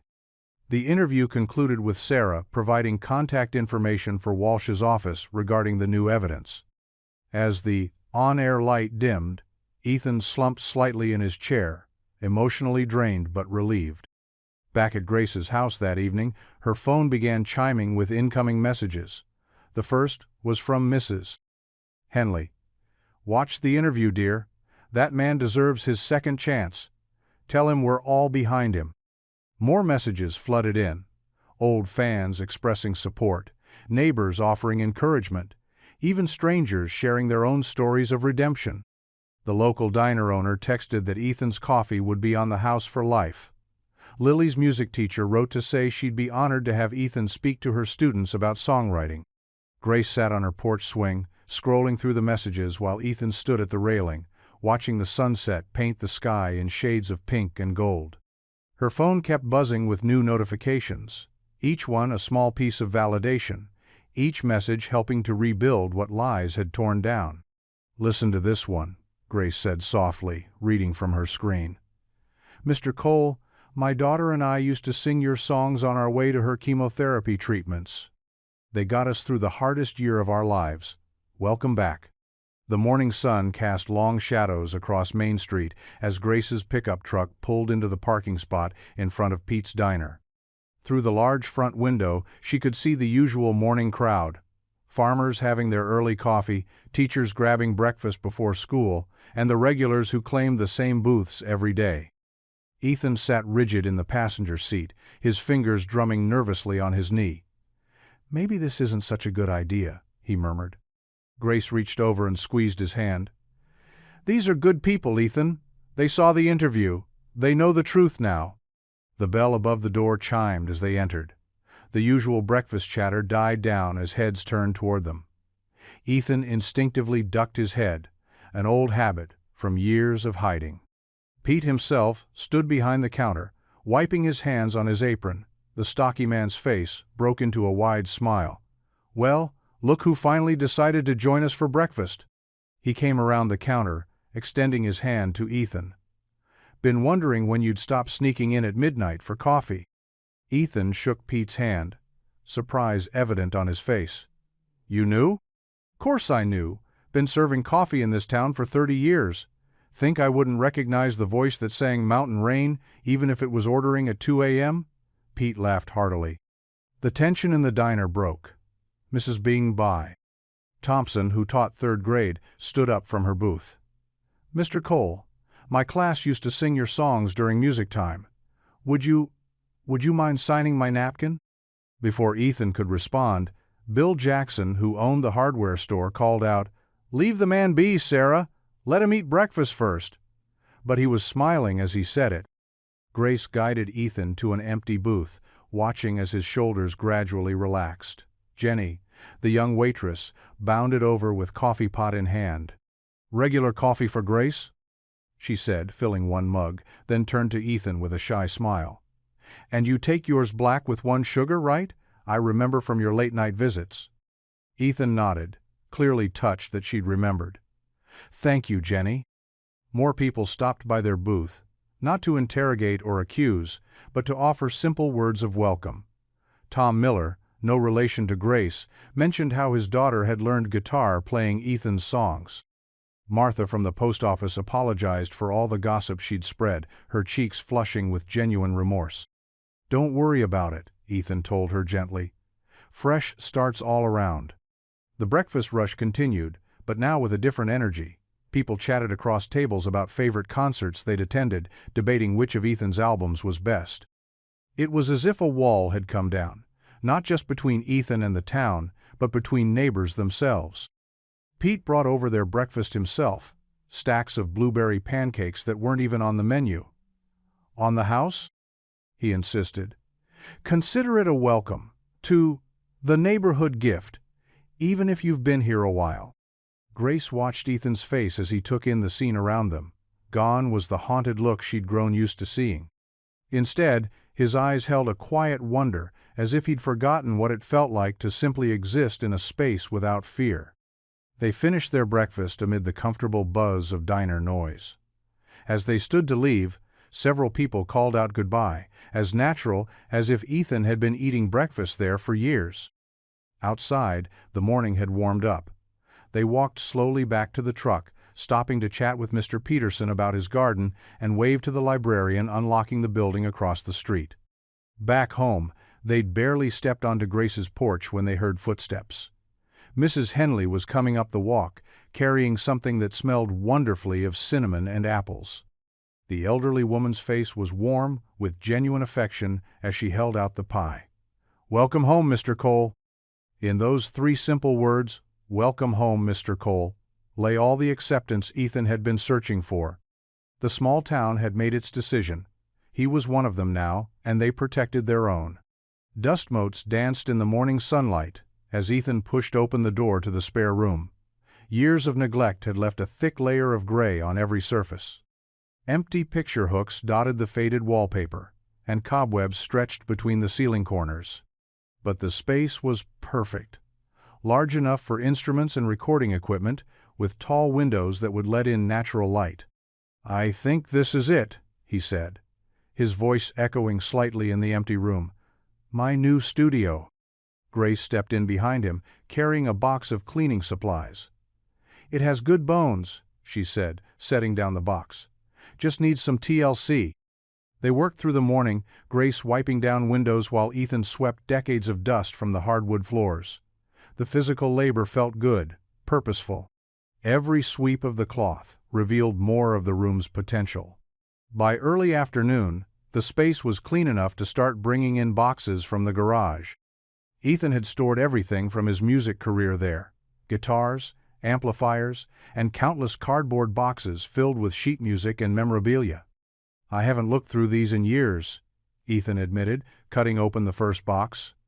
Inside, hundreds of pages of sheet music lay compressed together, some edges yellowed with age. He lifted out a stack carefully, spreading them across the floor. Grace picked up a page, studying the handwritten notes. "These are all originals?" "Most of them." Ethan sat cross-legged on the floor, sorting through the papers. "Some are just ideas, verses without choruses, melodies without words.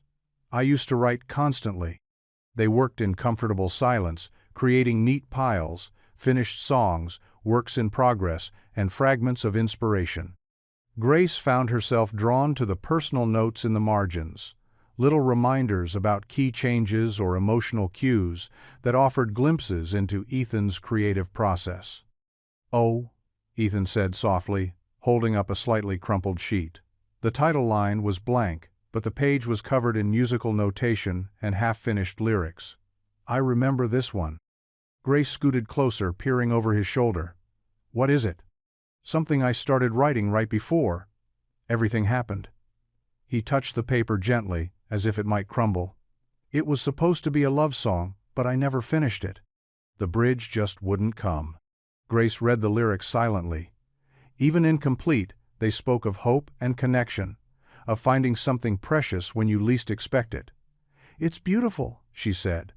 Ethan stared at the page for a long moment, then reached for a pencil from the box of supplies. He began humming softly, marking new notes on the staff paper. "What are you doing?" Grace asked. "Finishing it." He glanced up at her, his eyes warm. "For you." Grace felt her cheeks flush. "Ethan." "The bridge. I couldn't write it before because I hadn't lived it yet." His pencil moved faster now, filling in blank measures. "But now, I know exactly what it should say." He grabbed his guitar from its stand in the corner and began picking out a melody. The notes floated through the room, sweet and clear. Grace watched his fingers move across the frets, seeing how naturally the music flowed from him now that he'd embraced it again. The afternoon light shifted, throwing long shadows across the floor as they continued unpacking. They found photos from old tours, backstage passes, and letters from fans that Ethan had saved. Each item sparked a story, and Grace found herself learning more about his past, not the tabloid version, but the real experiences that had shaped him. "Look at this," Grace said, pulling a faded concert poster from between 2 folders. Young Ethan smiled confidently from the image, guitar slung across his chest. "You look so different." "I was different." He set down his guitar and took the poster. "Sometimes, I barely recognize that version of myself." "Do you miss it, the spotlight?" Ethan considered the question. "I miss the music, the pure joy of performing. But the rest?" He shook his head. I'm finding something better here. Their eyes met, and Grace felt that now familiar flutter in her chest. Around them, the room was transforming. Guitars lined one wall, waiting to be played. A small recording setup occupied one corner. Sheet music and songbooks filled newly installed shelves. But it was the unfinished love song that kept drawing their attention. Ethan would pick it up between other tasks, adding a line here, adjusting a note there. The melody grew fuller, more complete, with each revision. The sun hung low in the sky now, painting the room in warm amber light. They sat surrounded by papers and memories, their shoulders touching as they leaned against the wall. Ethan held the love song in his hands, the penciled additions mixing with the original ink. "Want to hear how it sounds now?" he asked softly. Grace nodded, watching as he picked up his guitar once more. The opening notes filled the room, and she closed her eyes, letting the music wash over her. This wasn't just any love song, it was their story, written in melody and verse, about broken fences and second chances. The late afternoon sun slanted through the newly cleaned windows of Ethan's home studio, casting warm light across the polished wood floors. Lily sat perched on a stool, her father's old guitar, the one Grace had kept all these years, balanced carefully in her lap. Her fingers moved hesitantly across the strings as she practiced the chord progression Ethan had just shown her. "That's it," Ethan encouraged, sitting on another stool facing her. "Now, try transitioning from G to C a little smoother. Keep your wrist loose." Lily's brow furrowed in concentration as she attempted the change. The strings buzzed slightly, and she winced. "Sorry." "No need to apologize," Ethan said, demonstrating the movement again on his own guitar. "Learning an instrument is like building muscle memory. Your fingers need time to learn the patterns." These Tuesday and Thursday afternoon lessons had quickly become the highlight of Lily's week. The studio, with its warm acoustics and collection of instruments, felt like a sanctuary. Guitars hung on the walls, their polished wood gleaming. A small digital recording setup occupied one corner, while sheet music and notebooks were scattered across a wooden desk. "Try it again," Ethan suggested. "But this time, sing while you play." Lily took a deep breath and began the song they'd been working on, a simple folk melody about summer days and friendship. Her voice started soft, almost whispered, but grew stronger as she found her rhythm. The chord changes were still clumsy, but she pushed through, remembering what Ethan had taught her about not stopping when you made mistakes. When she finished, Ethan smiled. "You're really getting there. Want to try recording it?" Lily's eyes widened. "Really? Like for real?" "Why not? It'll help you hear your progress." He wheeled his chair over to the small recording setup and began adjusting settings. "Think of it as your first demo." Lily shifted nervously on her stool as Ethan set up a microphone. Grace, who had been quietly reading in the corner, looked up from her book with an encouraging smile. "Just pretend you're practicing," Ethan advised, slipping a pair of headphones over Lily's ears. "The mic is just there to capture what you already know how to do." It took several takes before Lily's nerves settled enough to play through the song without major mistakes. Her first attempts were shaky, her voice barely above a whisper. But Ethan's patient guidance and Grace's steady presence helped her find her confidence. "That's the one," Ethan said after her final take, his eyes bright with pride. "Want to hear it back?" Lily nodded eagerly. As her voice filled the studio through the monitors, she barely recognized herself. The girl in the recording sounded real, like a genuine musician. "I can't believe that's me," she whispered when it finished. "Better believe it," Grace said, coming to stand behind her daughter. "You've got a gift, sweetie." "Your mom's right," Ethan agreed, saving the recording. "With some practice, you could really do something with this." The late afternoon had melted into early evening, and Grace checked her watch. "I think this calls for a celebration. Root beer floats?" They migrated to Grace's kitchen, where the familiar sense of home wrapped around them like a warm blanket. Buddy, who had been napping in the corner of the studio, followed hopefully, his tail wagging at the prospect of treats. Grace pulled vanilla ice cream from the freezer, while Ethan grabbed root beer from the fridge. They'd started keeping it stocked just for these occasions. Lily perched on her usual stool at the counter, still buzzing with excitement from the recording session. The kitchen was filled with the sound of ice cream scoops clinking against glass and the fizzy pour of root beer. The foam rose to the top of each glass, and Grace quickly passed them around before it could overflow. "This calls for a toast," Ethan said, raising his glass. The setting sun through the kitchen window caught the foam, turning it golden. "To new songs and new beginnings."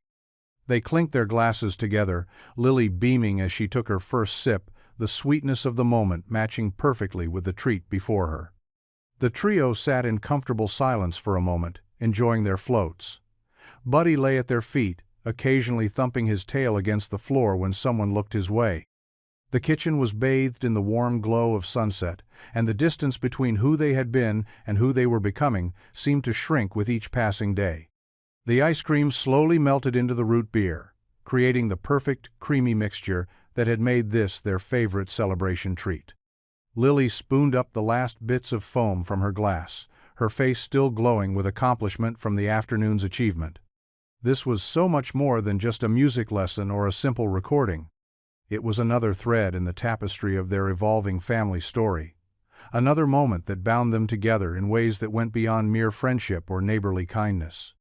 The morning sun filtered through the kitchen windows as Grace stood at the counter, measuring coffee grounds into the filter. The aroma of fresh coffee filled the air, mixing with the sweet scent of the cinnamon rolls she'd just pulled from the oven.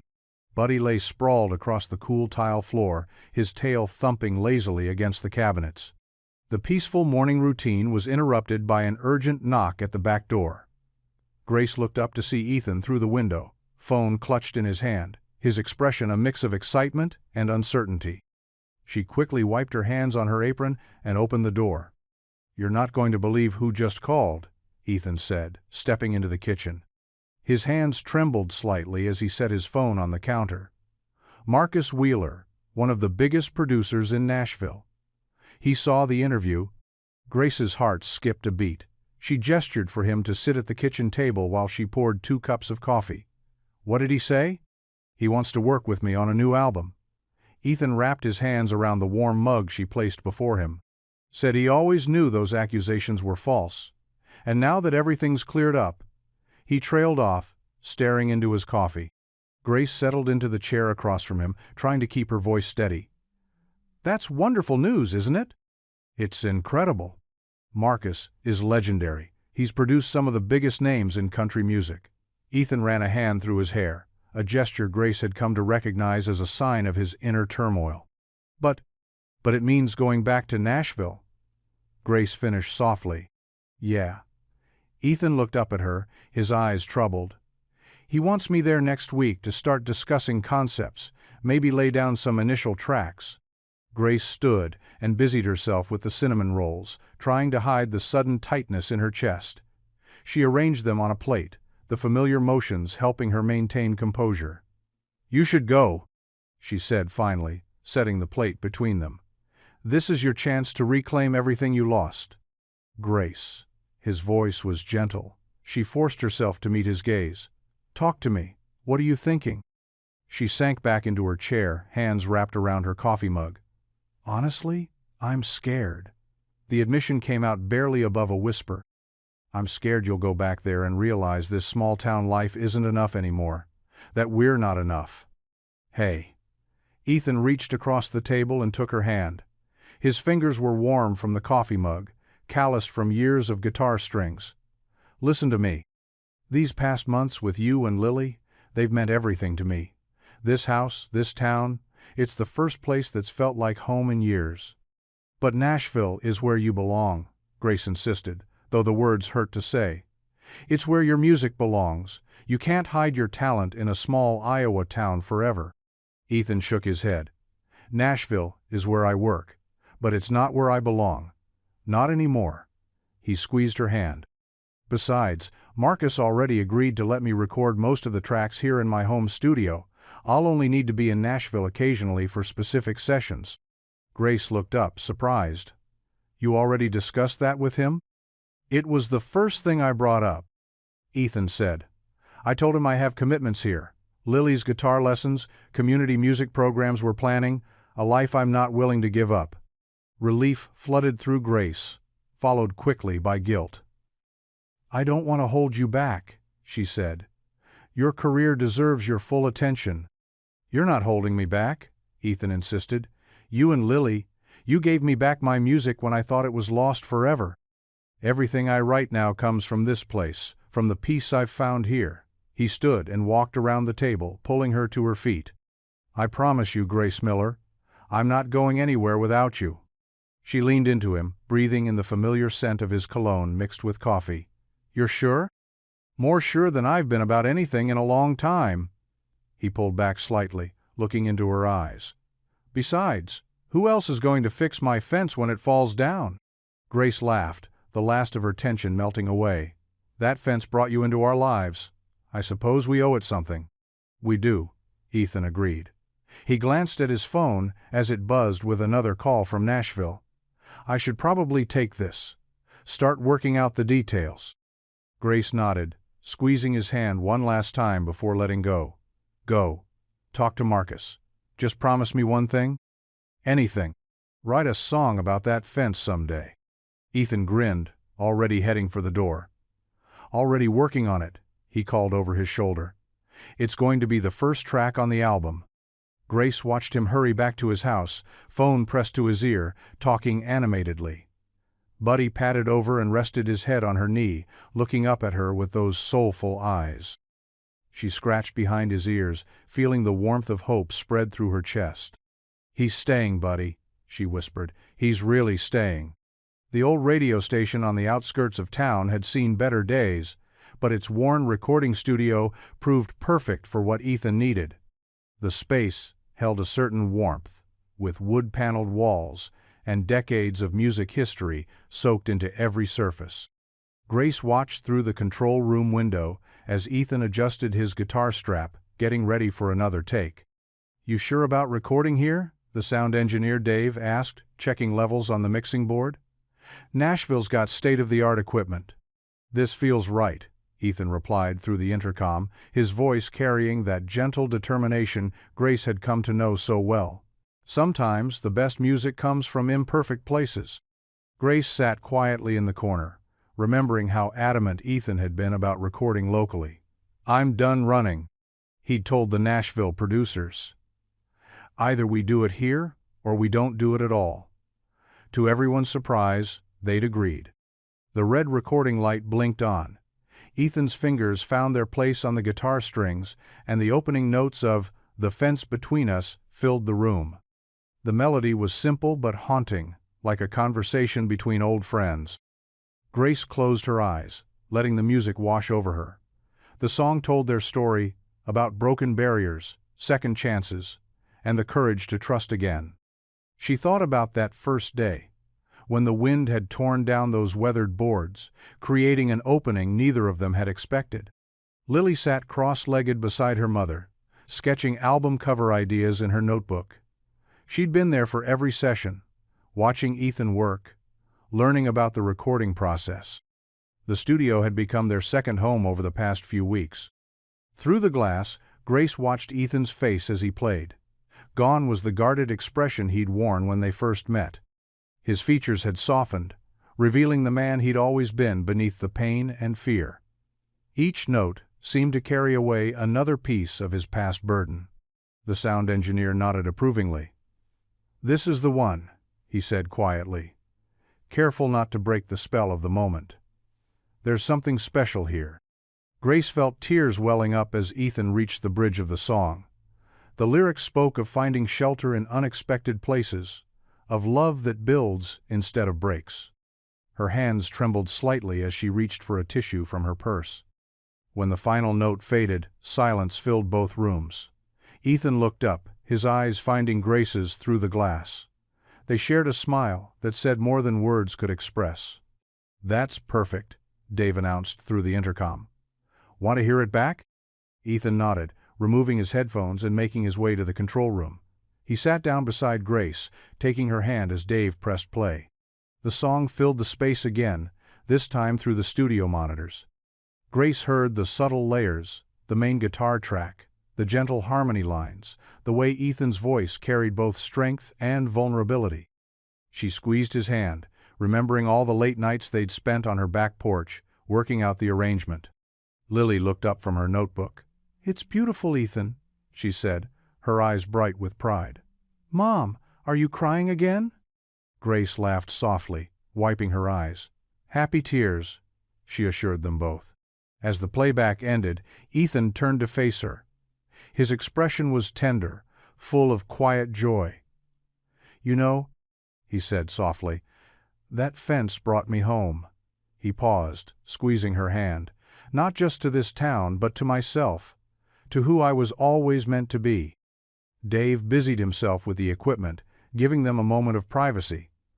Lily pretended to be absorbed in her sketching, but her smile gave her away.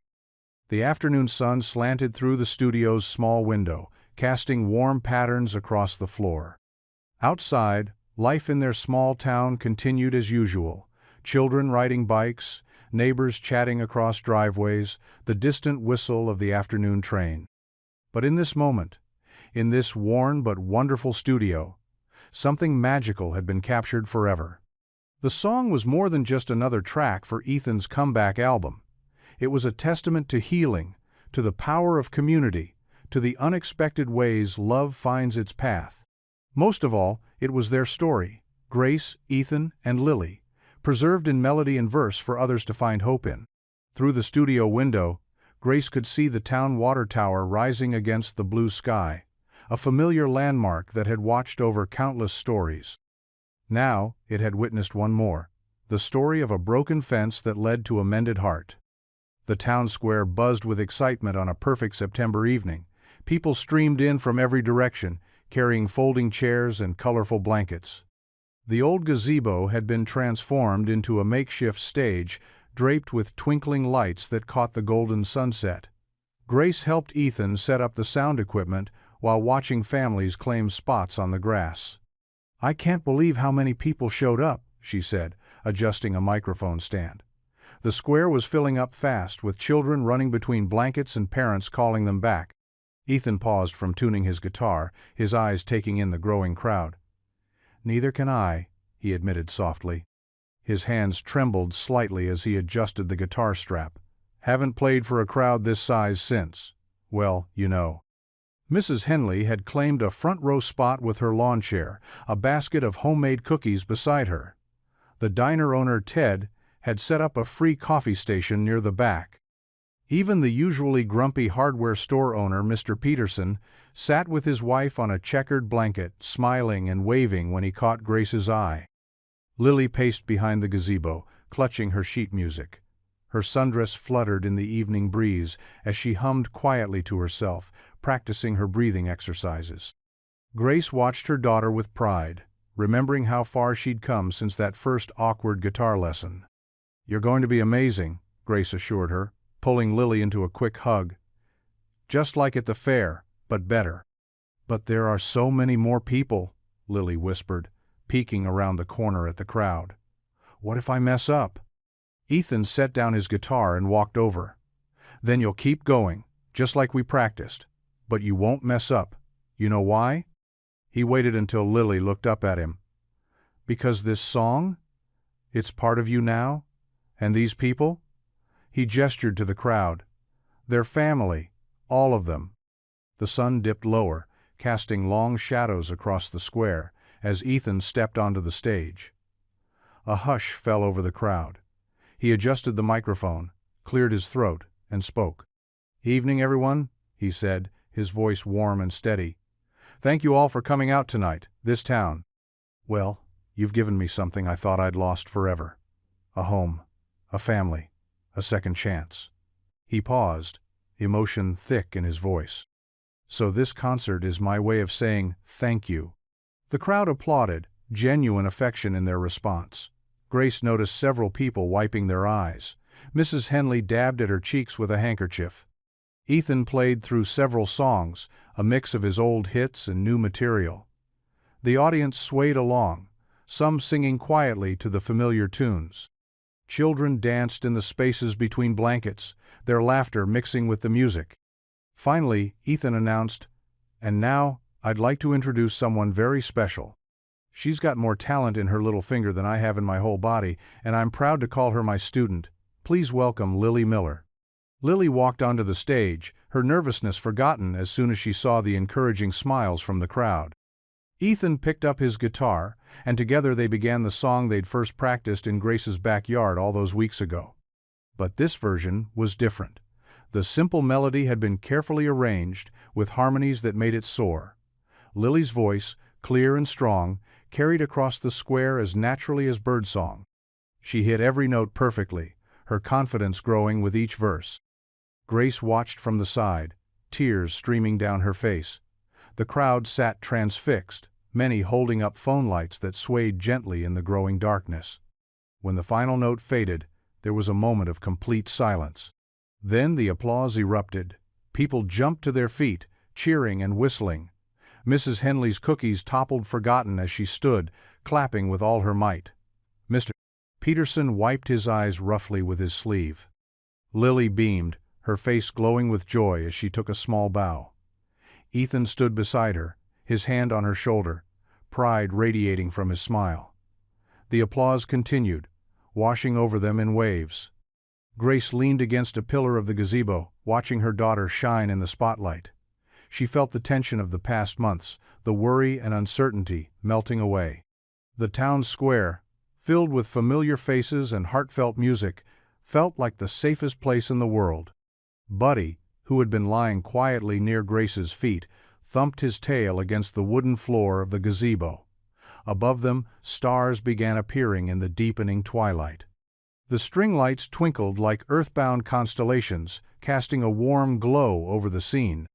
As the applause finally began to die down, Grace felt it, a profound sense of peace settling over her like a comfortable blanket. This was what healing looked like. This was what coming home felt like. The autumn evening wrapped Grace's backyard in a gentle golden glow. Fallen leaves crunched beneath their feet as Grace and Ethan walked along the white fence that had first brought them together. Buddy padded alongside them, his tail wagging contentedly as he sniffed at the crisp air. Grace pulled her cardigan closer, watching her breath form little clouds in the cooling air. "The fence looks better than ever," she said, running her hand along the smooth painted boards. "Hard to believe it was broken just a few months ago." Ethan nodded, his eyes distant and thoughtful. "Amazing how one broken thing can lead to something so beautiful." He squeezed her hand gently, drawing them to a stop near the spot where they'd first met. Buddy flopped down in a pile of leaves, watching them with his head tilted. The setting sun painted everything in warm amber tones, making the moment feel almost magical. "You know," Ethan said, his voice softer than usual, "I came here looking for a hiding place, somewhere to disappear." He turned to face her, still holding her hand. "Instead, I found something I never expected." Grace felt her heart skip a beat at the intensity in his eyes. "What's that?" "A safe place." He reached up to brush a strand of hair from her face. "Not just a house, or a town, but something deeper. You and Lily. You became my anchor when I was drifting. My shelter when everything felt dark." A warm breeze rustled through the trees, carrying the sweet scent of late-blooming flowers from Grace's garden. In the distance, they could hear Lily practicing guitar on the porch, the gentle notes floating across the yard. "When I first moved here," Ethan continued, his voice growing husky with emotion, "I thought I was done with life. Done with music, done with people, done with hope." He squeezed her hand tighter. "But you changed all that. You and Lily showed me what real trust looks like, what real love feels like." Grace felt tears prickling at the corners of her eyes. "Ethan!" He reached into his jacket pocket with his free hand, and Grace's breath caught in her throat. "I've been carrying this around for weeks, waiting for the right moment." He pulled out a small velvet box, deep blue in color. "But I realized something. Every moment with you is the right moment." Buddy sat up, his tail thumping against the ground as if he sensed the importance of what was happening. The last rays of sunlight caught the silver threads in Ethan's hair, making them shine like stars. "Grace Miller," he said, his voice trembling slightly as he lowered himself to one knee. Leaves crackled beneath him, and Buddy gave an excited whine. "You didn't just help me fix a fence. You helped me fix my life. You believed in me when I'd stopped believing in myself." Grace's free hand flew to her mouth as Ethan opened the box, revealing a delicate, vintage ring with a single diamond surrounded by tiny sapphires. It caught the fading light and sparked like captured starlight. "I love you," he said, his eyes never leaving hers. "I love your strength, your compassion, your fierce protective heart. I love how you hum while you garden, how you always seem to know exactly what someone needs. I love watching you with Lily, seeing the amazing mother you are." He took a shaky breath. "And I want to spend the rest of my life showing you just how much you mean to me." From the direction of the house came a muffled squeal, and Grace glanced over to see Lily watching from the porch, her hands clasped over her mouth, her eyes wide with joy. "Grace," Ethan said, drawing her attention back to him. His eyes shone with unshed tears. "Will you marry me?" Grace felt tears spilling down her cheeks as joy bubbled up inside her chest. "Yes," she whispered, then louder, "Yes." Lily's cheer echoed across the yard as Ethan slipped the ring onto Grace's trembling finger. Buddy barked excitedly, jumping up to circle them, as Ethan rose to his feet and pulled Grace into his arms. The setting sun painted the sky in brilliant shades of pink and gold, but Grace barely noticed. All she could see was Ethan's face. All she could feel was his arms around her as happy tears fell freely down her cheeks. From the porch, Lily's voice rang out, full of pure joy. "She said yes!" The October afternoon painted Grace's backyard in shades of gold and amber. White folding chairs lined either side of a flower-strewn aisle, and mason jars filled with wildflowers hung from shepherd's hooks.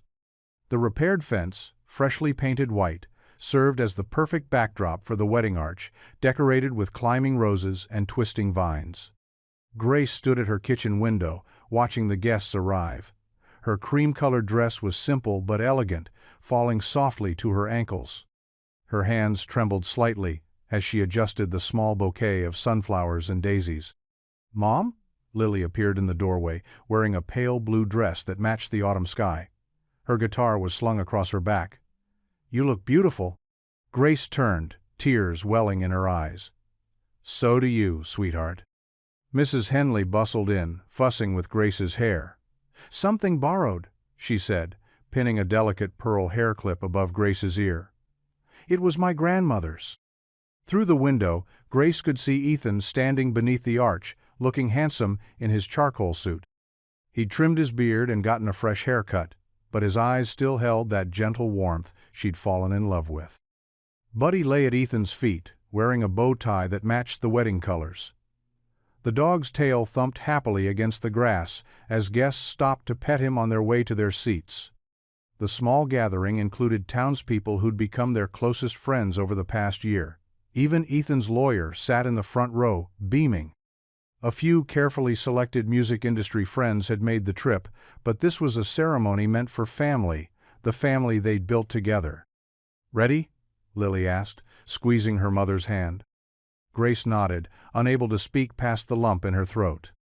The back door opened to the sound of Lily's guitar. She played softly as she walked down the aisle, the melody of "The Fence Between Us" floating on the autumn breeze. The guests turned in their chairs, smiling as Grace appeared in the doorway. With each step down the aisle, Grace felt the rightness of this moment settle deep in her bones.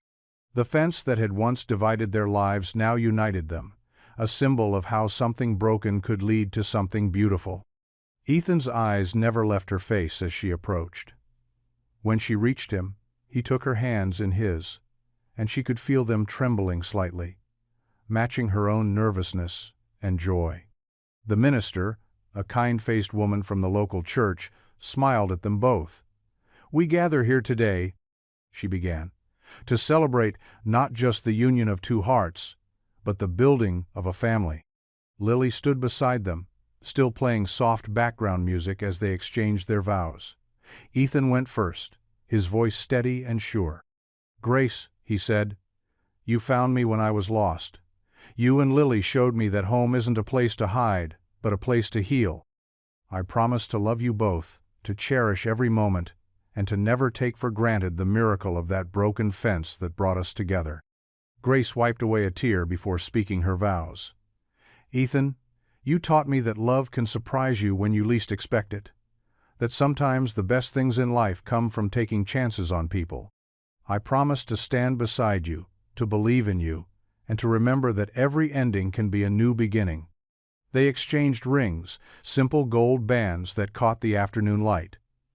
When the minister pronounced them husband and wife, Buddy barked happily, making everyone laugh. Their first kiss, as a married couple, was sweet and tender, accompanied by applause and the joyful strumming of Lily's guitar. She began playing a more upbeat version of Ethan's song, and the guests joined in clapping along. Rice showered down as they walked back up the aisle together. Grace caught sight of Mrs. Henley wiping her eyes with a handkerchief, and even Ethan's lawyer was discreetly dabbing at his face. The reception was simple but perfect. Tables set up in the yard, strings of lights twinkling overhead as the sun began to set. They shared their first dance as Lily played and sang, her voice strong and clear in the evening air. As twilight settled over the yard, the three of them slipped away from the celebration to sit on the porch swing. Buddy flopped down at their feet with a contented sigh. The strings of lights cast a warm glow over the yard, where their guests still mingled and laughed. Grace leaned her head against Ethan's shoulder, Lily curled up on her other side. The gentle creaking of the swing mixed with the distant sounds of joy and music. Looking out over their joined yards, past the fence that had started it all, Grace spoke softly. Sometimes, the shortest distance between two hearts is a broken fence. The words hung in the air like a benediction as the stars began to appear in the darkening sky above them. Author's note. This concludes the scene as requested, ending with Grace's specific voiceover line and the image of the family on the porch swing with Buddy at their feet. What would you do if you were in their place? Comment your answer below and let's see how you'd rewrite the ending. If you thought this was just the beginning, you're right. Click through and see where the story takes you next. If you enjoyed the story of Grace Miller, I handpicked the next story that you will enjoy. Please don't miss this one. Click here to watch it.